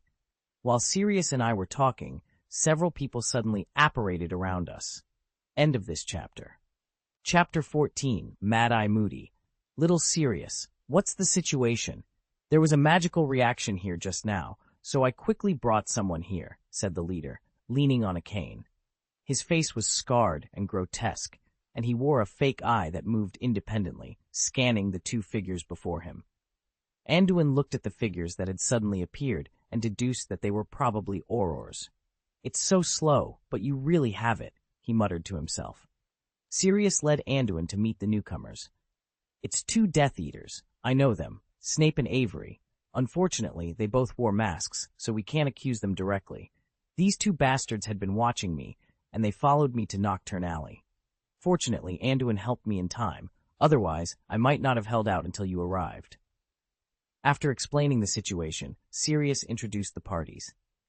This is Mad-Eye Moody, a senior auror and enforcer at the Law Enforcement Division. And this is Anduin Wilson, a new friend I just met. He's really good. He managed to take down that bastard Avery. By the way, he's a little wizard preparing to enter Hogwarts this year. Moody stared at Anduin with his mismatched eyes. Boy, although you did a brave thing, this kind of situation isn't for a little wizard like you. Don't be so reckless. If you get hurt, your family will be devastated. Mr. Moody, nothing like this will happen again. If you guys had arrived earlier, it wouldn't have been my turn, Anduin thought, but didn't say.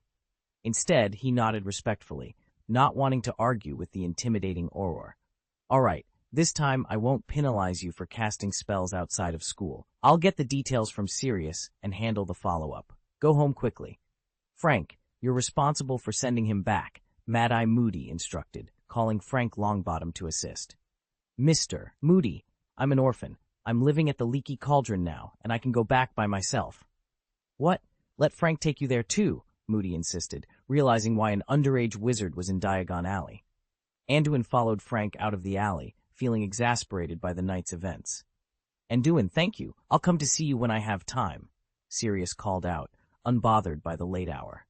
Anduin waved back, speechless, and returned to the Leaky Cauldron. He thanked Frank Longbottom for escorting him and went back to his room. The day's events replayed in his mind.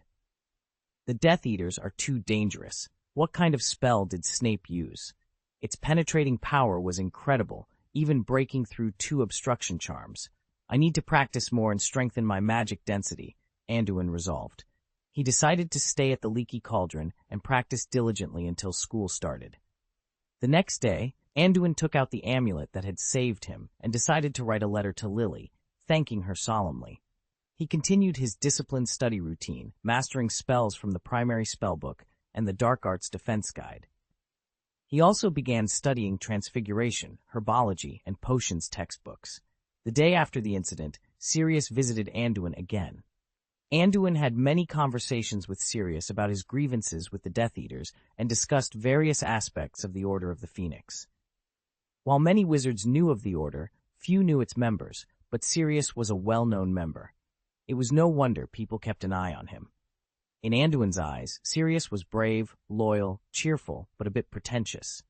Despite this, Anduin had a good impression of him. Over time, Anduin and Sirius became friends and began exchanging letters. Anduin's correspondence with Lily also continued. After explaining the situation and thanking Lily, she was pleased that her alchemy tool had helped Anduin. She, in turn, thanked Anduin because Sirius Black was also her good friend. She mentioned that the amulet was an experimental work of hers, and she was delighted it had been useful. Anduin found this amusing. He hadn't known if it would work, and had given it away on a whim. Later, he and Lily began discussing the working principles of the amulet. Anduin was curious about its ability to cut through 2 barrier spells, and his thirst for knowledge drove him to explore its mysteries. Lily generously explained the principle, though Anduin couldn't fully grasp it. He learned that the amulet consisted of 2 rings, one with a distress spell that activated automatically in danger, and the other with a protection spell based on Lily's unique understanding. Lily mentioned she had learned it from an old book at school, which detailed various ways to use emotions in spellcasting. Anduin asked for the book's name, intending to study it further. The correspondence with Sirius was less frequent. One day, Anduin received a package from Sirius containing 200 gold galleons as a thank you. In the letter, Sirius mentioned that although he could have handled the 2 Death Eaters himself, he appreciated Anduin's help. Initially, Anduin had a good impression of Sirius, but this gesture significantly improved his opinion of him. Sirius, a local tyrant, had essentially showered him with money. Anduin didn't particularly want to maintain communication with Sirius, but he felt he couldn't ignore such a significant figure.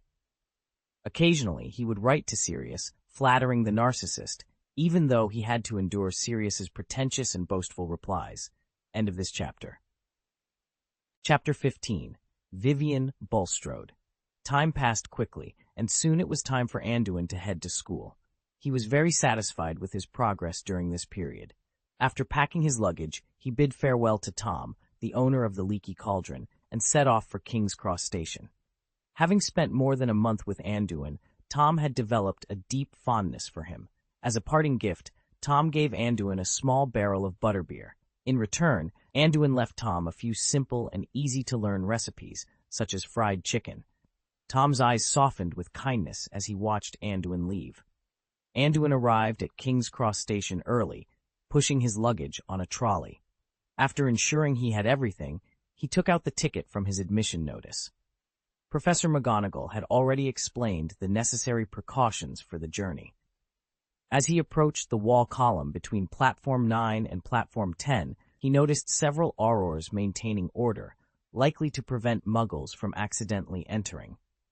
After making sure no one was watching, Anduin pushed his cart towards the wall. On the other side, an old-fashioned dark red steam locomotive was parked beside the platform.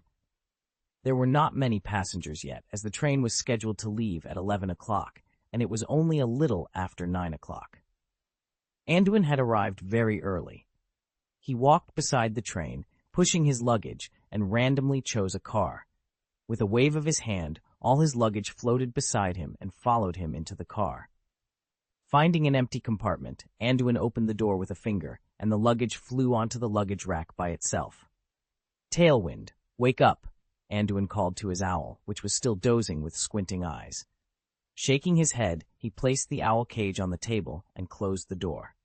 He was about to change into his wizard's robe when he noticed there was still no one around. Then, he sat in the corner of the carriage and took out the Basic Transfiguration Guide to read. Although he had read this book many times and had tried several transfigurations, he was still in the introductory stage and needed a teacher's guidance. After about an hour, the number of people on the platform outside the window gradually increased. At this time, there was a knock on the compartment door. "Is anyone sitting here?" a girl asked, pointing to the seat opposite Anduin. She looked young, with long brown hair and light green eyes that revealed some confusion. "No one. Please take a seat," Anduin smiled. "I'm Anduin Wilson. Let me help you," he offered kindly as he watched the girl struggle with her suitcase, trying to lift it onto the luggage rack.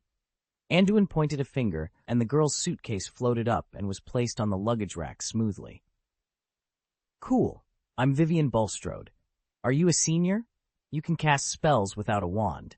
I'm a freshman going to school this year," Vivian said, looking at Anduin's hand in awe. She subconsciously thought he might be a senior. It was a reasonable assumption.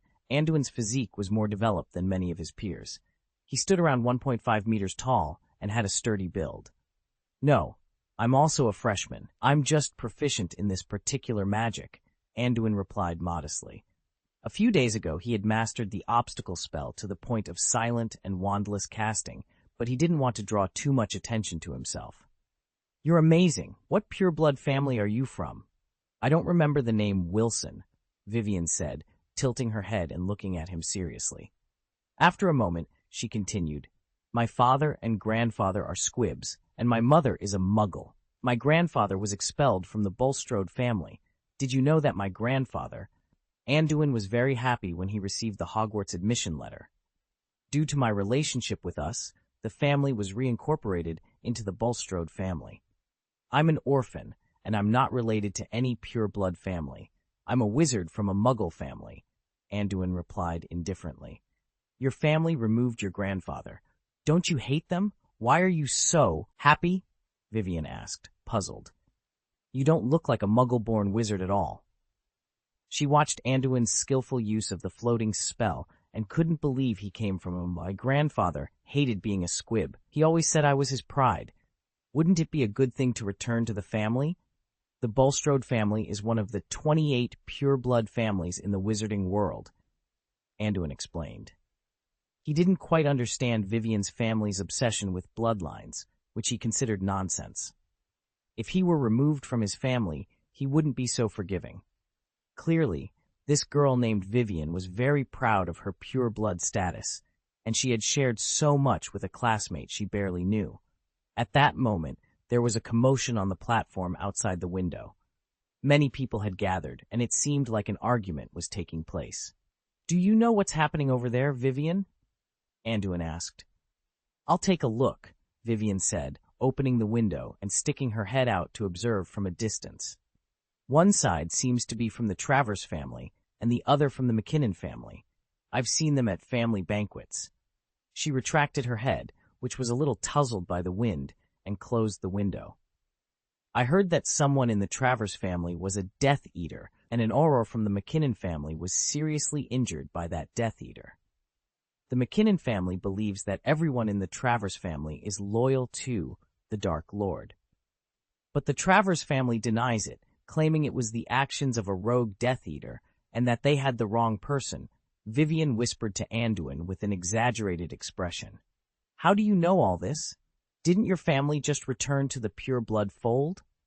Anduin asked, surprised by her detailed knowledge. Since returning to the family, the patriarch of the Bulstrode family has often taken me to visit various families. I've heard a lot of stories during these visits. Let me tell you, the politics of pure-blood families are deep, Vivian said, looking at Anduin with an expression that seemed to say, this world is more complicated than you think. Anduin couldn't help but think to himself, if you just said you were a gossip girl, wouldn't that be enough? End of this chapter. Chapter 16. Charles McKinnon. The two looked at each other and continued to lie in front of the window, watching the commotion outside. Do you think they'll fight? Vivian asked Anduin, her eyes gleaming with curiosity. It's unlikely. Didn't you see the Aurors already maintaining order? Anduin replied. The gathering in front was quickly dispersed by the Aurors who had arrived after hearing the news. The two sides, who had been arguing and seemed ready to fight, were separated. I thought they might actually fight. This is boring, Vivian said, her face showing clear disappointment as the crowd began to disperse. When Anduin looked at her, he couldn't help but think she resembled an aunt from his previous life who enjoyed watching drama unfold from the sidelines, detached from the chaos. Which house do you think we'll be sorted into? The Bulstrode family usually ends up in Slytherin. I guess I will too, Vivian mused, trying to pass the time. I don't really care, but if it's Ravenclaw, that would be best. I heard Ravenclaw has its own separate library, Anduin said. He had learned a bit about the different houses and wanted a quiet place to study. From the look of you, I can tell Ravenclaw would suit you. I saw you reading as soon as I came in. I heard Ravenclaw students are very smart, Vivian said with a grin. Be careful if you want to enter Slytherin. The magical world is quite chaotic now. I heard many who worship the Dark Lord are in Slytherin, Anduin warned kindly. That's not necessarily true. Many Slytherin families are neutral.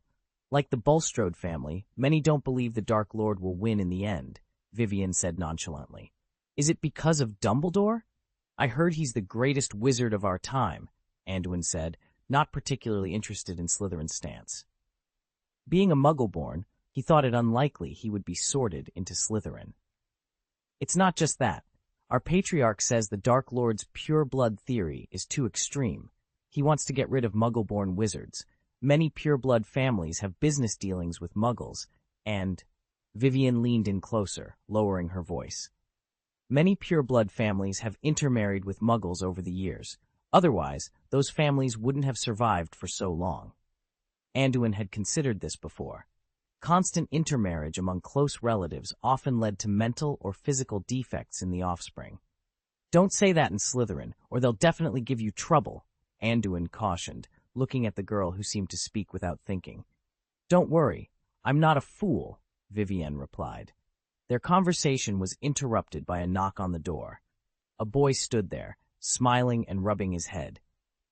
"Hey, do you mind if I join you? The other carriages are full," the boy asked.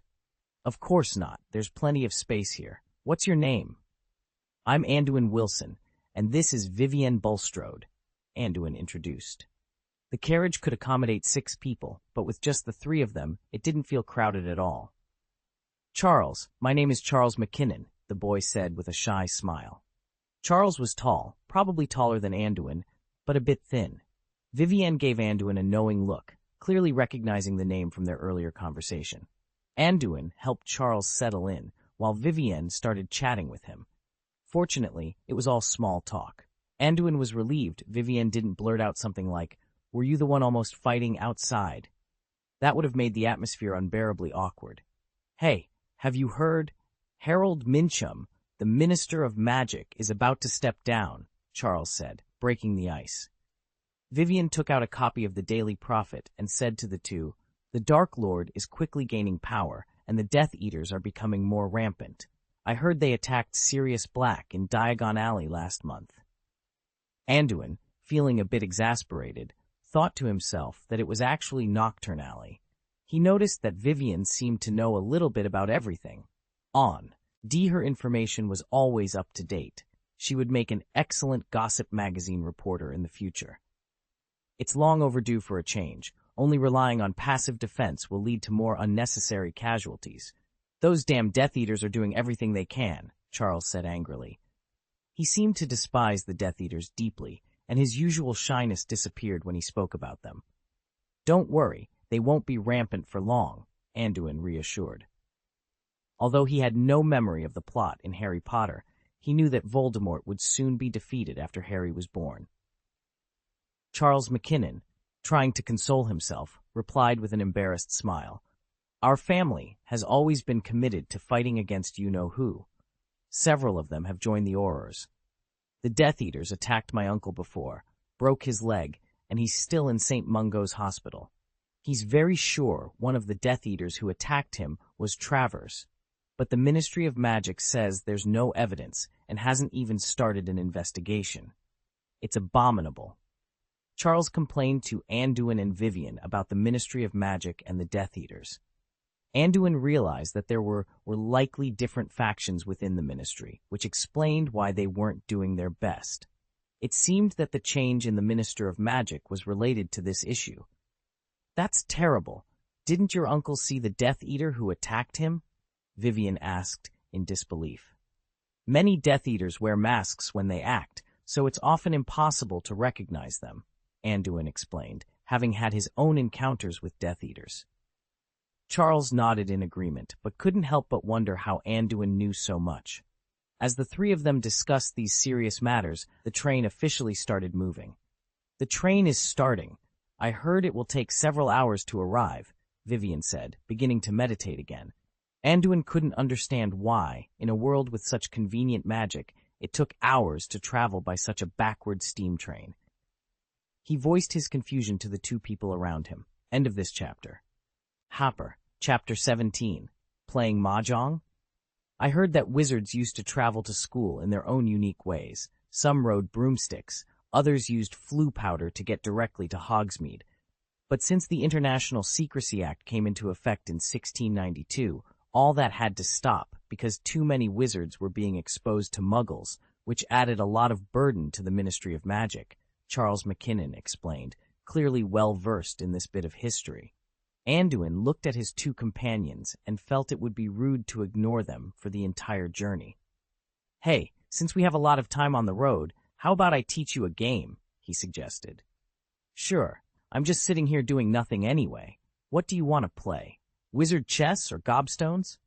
Charles asked, his initial cynicism giving way to a more childlike enthusiasm at the mention of games. "This is a mysterious game from a big eastern country. It's usually played by 4 people, but 3 can manage." "I'll teach you," Anduin said, pulling out a set of mahjong tiles from his luggage. Anduin was confident that the charm of mahjong would captivate them. However, he realized he still needed a table.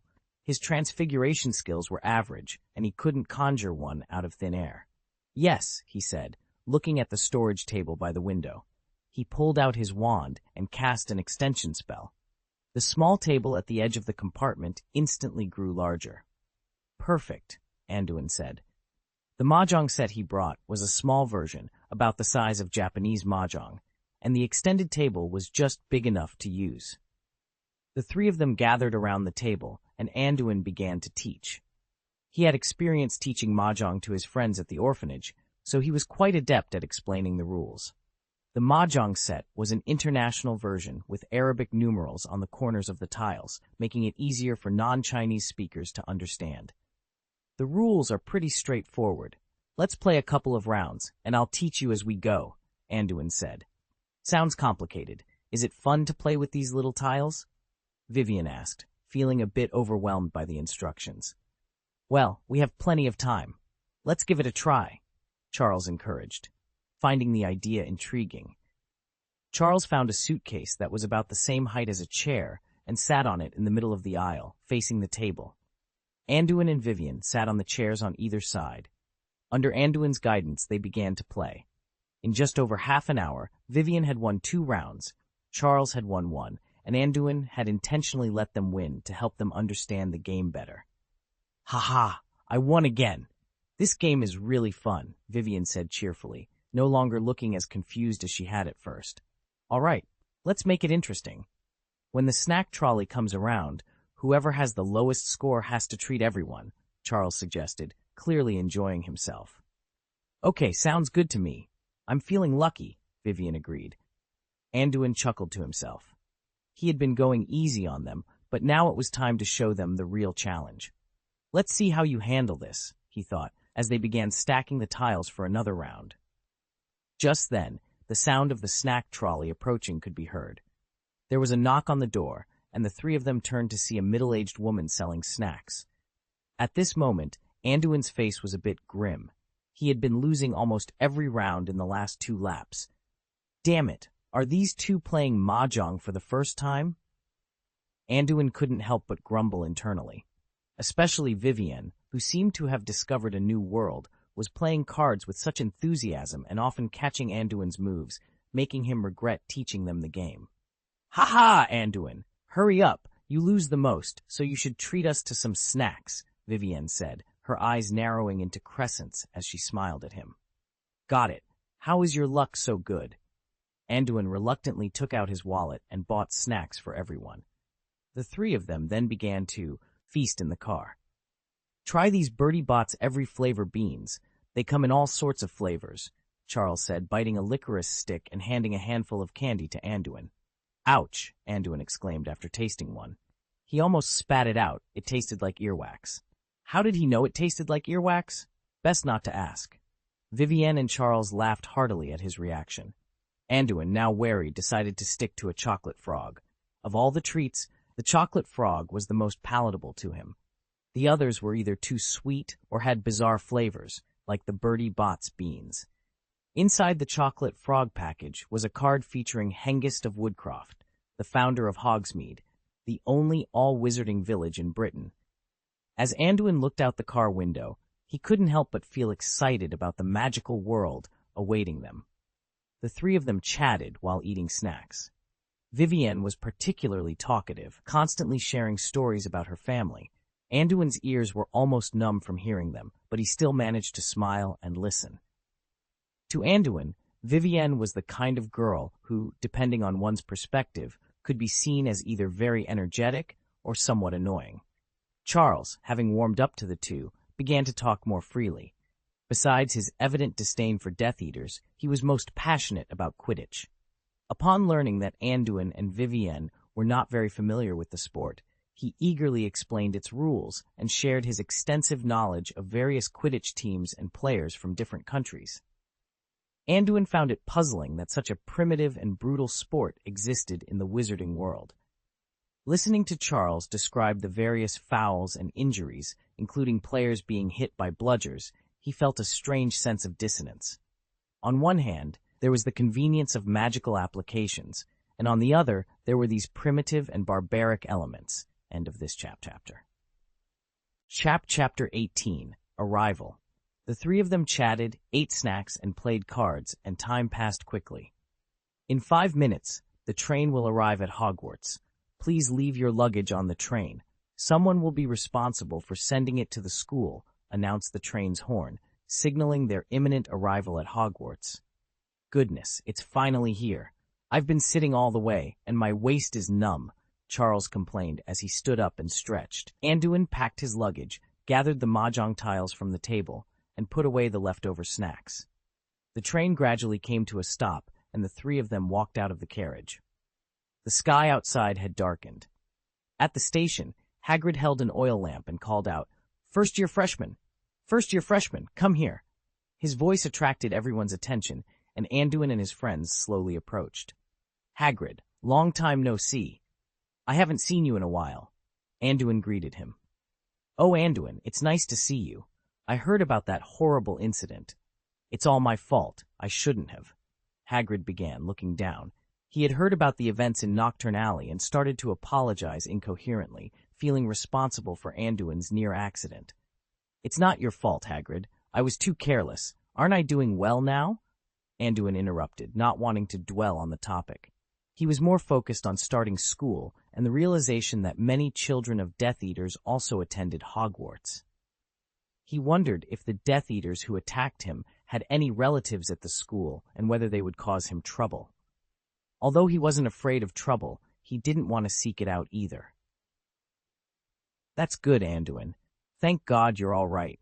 Headmaster Dumbledore and Professor McGonagall also heard about that night.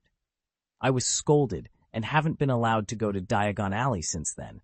You don't know how guilty I feel," Hagrid continued, not catching Anduin's attempt to change the subject. "You can rest assured now, Hagrid. I'm about to enroll.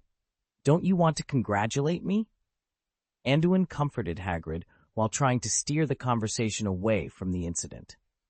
Charles and Vivian couldn't help but become curious when they heard the conversation between Anduin and Hagrid. The first-year freshmen around them gathered more and more, making it inconvenient to ask directly. They kept their questions in their hearts, planning to ask Anduin later about the event that had surprised Hagrid so much. "Hey, big guy over there, why are you standing still? Show us the way quickly. I'm almost exhausted. Don't be a fool and leave us here," shouted one of the first-year freshmen, ignoring the conversation and addressing Hagrid rudely. Anduin felt a tinge of displeasure at the rude shout and glanced back at the speaker. The underage wizard was small, well-proportioned, with dark hair and a pompous face, his eyebrows deep and gloomy. "What are you looking at? You're wasting your time talking to this stupid big guy, and you dare to stare at me," the boy continued. "Go away, Travers. It's none of your business here. If you want trouble, I can help you find it," Charles retorted, pushing Travers away and standing beside Anduin. "Who am I talking to? Oh, it's the timid McKinnon. Why don't you stay behind the adults and cry like you did at the station?" Travers mocked, looking at Charles with a sneer. Seeing this, Charles was about to respond when, as tensions flared, Anduin quickly intervened to prevent a confrontation. "Don't let Charles provoke you with words. He's doing it on purpose. Don't stoop to his level," Anduin advised, his eyes narrowing as he coldly regarded the man named Sampour. Something felt off about this man. His provocations seemed deliberate, as if he had a personal vendetta against Charles. Just then, a burly figure stepped between them. It was Hagrid. "No fighting outside the school, or I'll have the right to send you home. Then you'll have to wait until next year to return to Hogwarts," Hagrid warned sternly, his words directed at Amper Travers. "Humph, the McKinnon family is full of hotheads. Just a little provocation and they jump right in. If he had made the first move in front of everyone, I could have dealt with him easily. Too bad that kid and this big oaf are in the way," Samper thought bitterly, casting a menacing glance at Charles and Anduin before stepping aside. "That guy's name is Samper Travers. He's from the Travers family. Hogwarts shouldn't even let him attend. His family supports the Dark Lord, and some of them are Death Eaters. We met at the station this morning, and he had the nerve to mock my injured uncle," Charles whispered angrily to Anduin. Anduin sighed inwardly, realizing that trouble had found them on the very first day of school, but he quickly dismissed his worries. If Samper didn't seek trouble, all would be well. If he did, Anduin wouldn't let him off easily. He also noted that even within the school, the war's undercurrents were palpable. It was naive to think they could remain unaffected. Don't pay attention to him. If you had attacked him, you would have been in trouble. Even if you weren't expelled, you'd likely face punishment. He just wants to provoke you. Be careful in the future, Anduin cautioned Charles. I was too impulsive. Thank you, Anduin, Charles said, feeling a sense of relief. With Anduin and Vivian's support, he gradually calmed down. The three of them followed Hagrid along a path, eventually arriving at a lake. Across the water, they could see the majestic castle of Hogwarts. End of this chapter. Chapter 19. The Sorting Ceremony. As they approached Hogwarts, the earlier unpleasantness was forgotten. Under Hagrid's guidance, the first-year students arrived at a ferry by the lake. Everyone, get on the boats. Remember, no more than 4 people per boat, Hagrid called out to the freshmen. Anduin, Charles, and Vivian got into the same boat, joined by another girl. Hi, I'm Oriana, the girl introduced herself. Hello, I'm Vivian. This is Anduin and Charles. Let's sit down and let the gentleman handle the rowing, Vivian suggested. Anduin and Charles exchanged a look but complied, rowing the boat silently. However, Anduin soon realized that the boat was enchanted and moved along its course with minimal effort. I heard that only first-year students row into the school. It's said to be a tradition to let the freshmen retrace the path of the 4 founders. The 4 people in each boat represent the 4 founders, Vivian shared, her voice filled with excitement. As Hogwarts loomed closer, Anduin couldn't help but wonder what the founders felt as they approached the castle for the first time. The excitement among the students was palpable. All freshmen, disembark and follow me, Hagrid instructed, carrying an oil lamp to light the way. After disembarking, the group followed Hagrid to Hogwarts' first building, the boathouse. They then climbed a long, winding staircase up the cliff, finally reaching the top where the majestic castle stood. At the entrance hall, a middle-aged witch in a dark green robe awaited them. It was Professor McGonagall. She noticed Anduin in the crowd and gave him a stern look, likely having heard of his earlier exploits. Professor McGonagall, I'll leave these little ones to you, Hagrid said before departing. Thank you, Hagrid, Professor McGonagall replied politely. She then addressed the students. Welcome to Hogwarts. The opening banquet is about to begin. But first, we will have the sorting ceremony. I will take you into the Great Hall shortly. Professor McGonagall explained the sorting process and the importance of the House Cup. Good performance would earn points, while poor behavior would result in point deductions, affecting the House Cup's outcome. After her explanation, she smiled at the excited students and asked them to wait for a moment before leaving. The freshmen were a mix of nervous and excited. They were anxious about the sorting ceremony, unsure of what to expect, but eager to join their houses and contribute to their success. Anduin rolled his eyes at the eager faces around him. These kids don't know what they're in for. It's not like winning a group fight, he thought. He suspected that once school started, they would realize how challenging it was to earn house points and avoid losing them. Anduin, are you nervous? The sorting is about to start. I wonder how they'll do it. I hope it's not an exam, Vivian said, her voice tinged with anxiety. Vivian was visibly nervous, her anxiety palpable as she turned to Anduin. I've been playing all summer and don't understand anything, she confessed, her voice trembling. Anduin, amused by her worry, offered a few comforting words despite knowing she had spent her summer gossiping and playing. After a while, Professor McGonagall returned and led the group to the auditorium. They arrived at the entrance hall, where 4 enormous hourglasses stood on either side of the door. Each hourglass was adorned with carvings of a lion, an eagle, a badger, and a snake, representing the 4 houses. Currently, all the hourglasses were empty, indicating they were used to record the points for each house. Professor McGonagall opened the door and led the group into the grand auditorium. The space was vast, with an exaggerated height that seemed to stretch endlessly, likely due to magical enhancements. Countless candles floated above, illuminating the entire hall.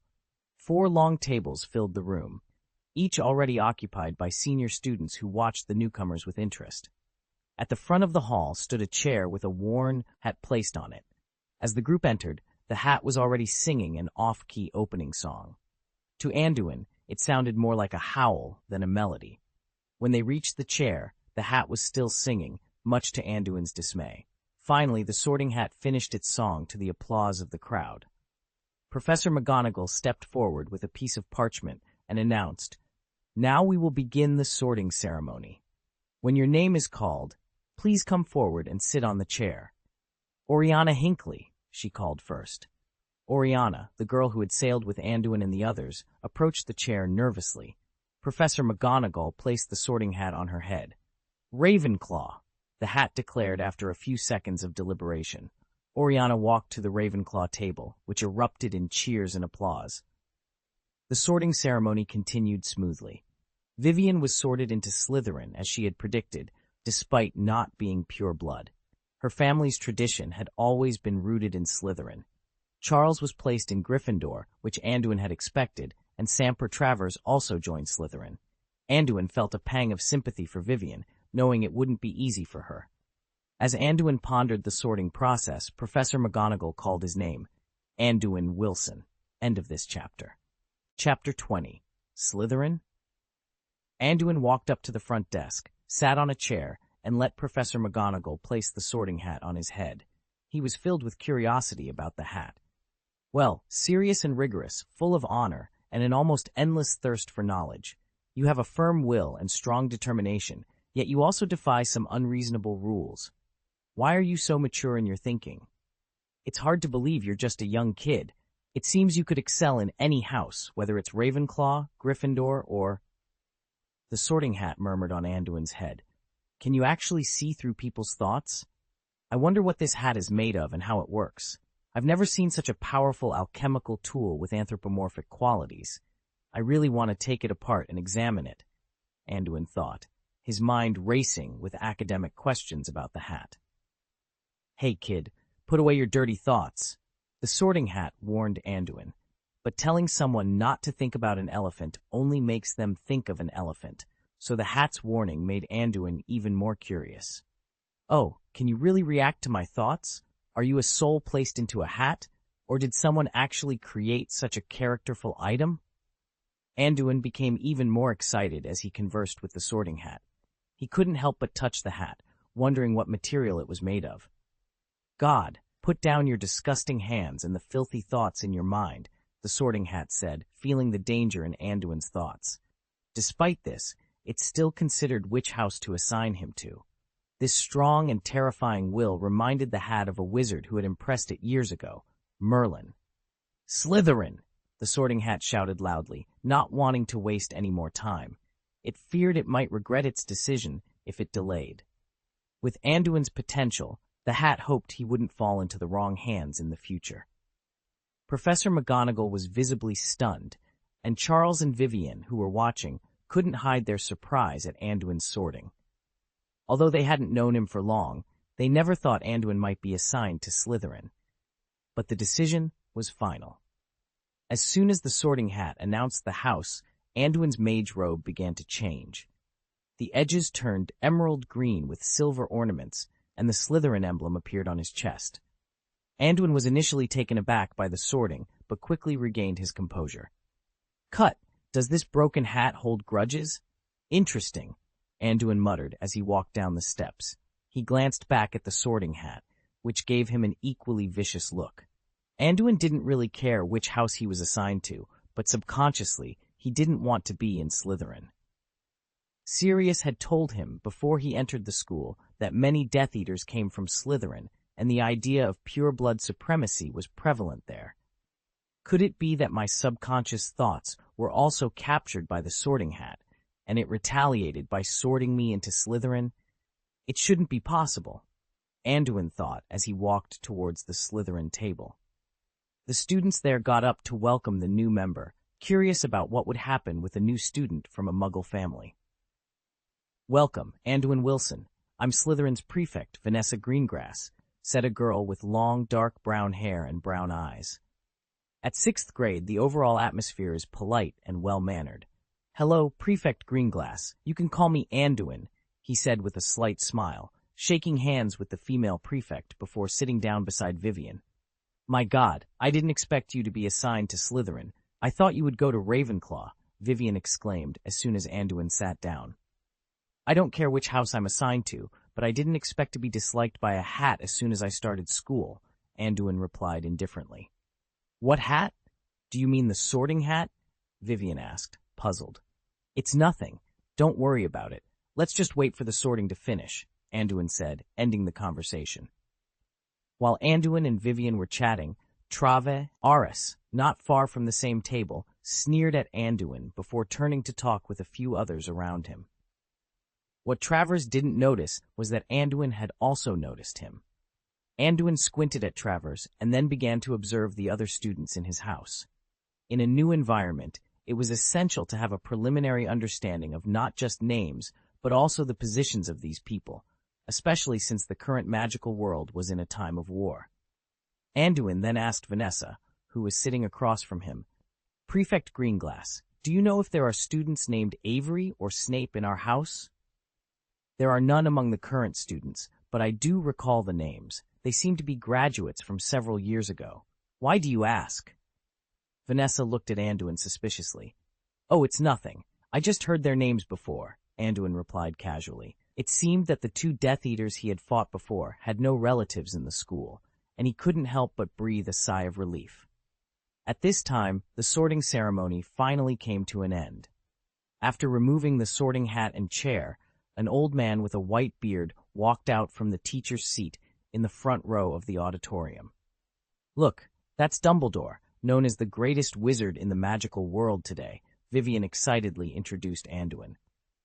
Anduin finally took a good look at the old man, the great wizard who had always led the British wizarding world against Voldemort. But despite his reputation, Anduin didn't feel anything particularly special about him. Instead, Dumbledore seemed like an ordinary old man next door. Dumbledore's speech on the stage was brief, and after he finished, he returned to his seat. "Okay, the banquet begins," Dumbledore announced, tapping his cup with a spoon. Suddenly, food appeared out of thin air on the plates on the table, piled high. All the young wizards cheered and, disregarding etiquette, grabbed the food in front of them and ate heartily. The new Slytherin students were amazed by this magical display and excitedly grabbed the food as well. However, Anduin noticed that the older students around him were much more reserved, using utensils to slowly savor their meals. End of this chapter.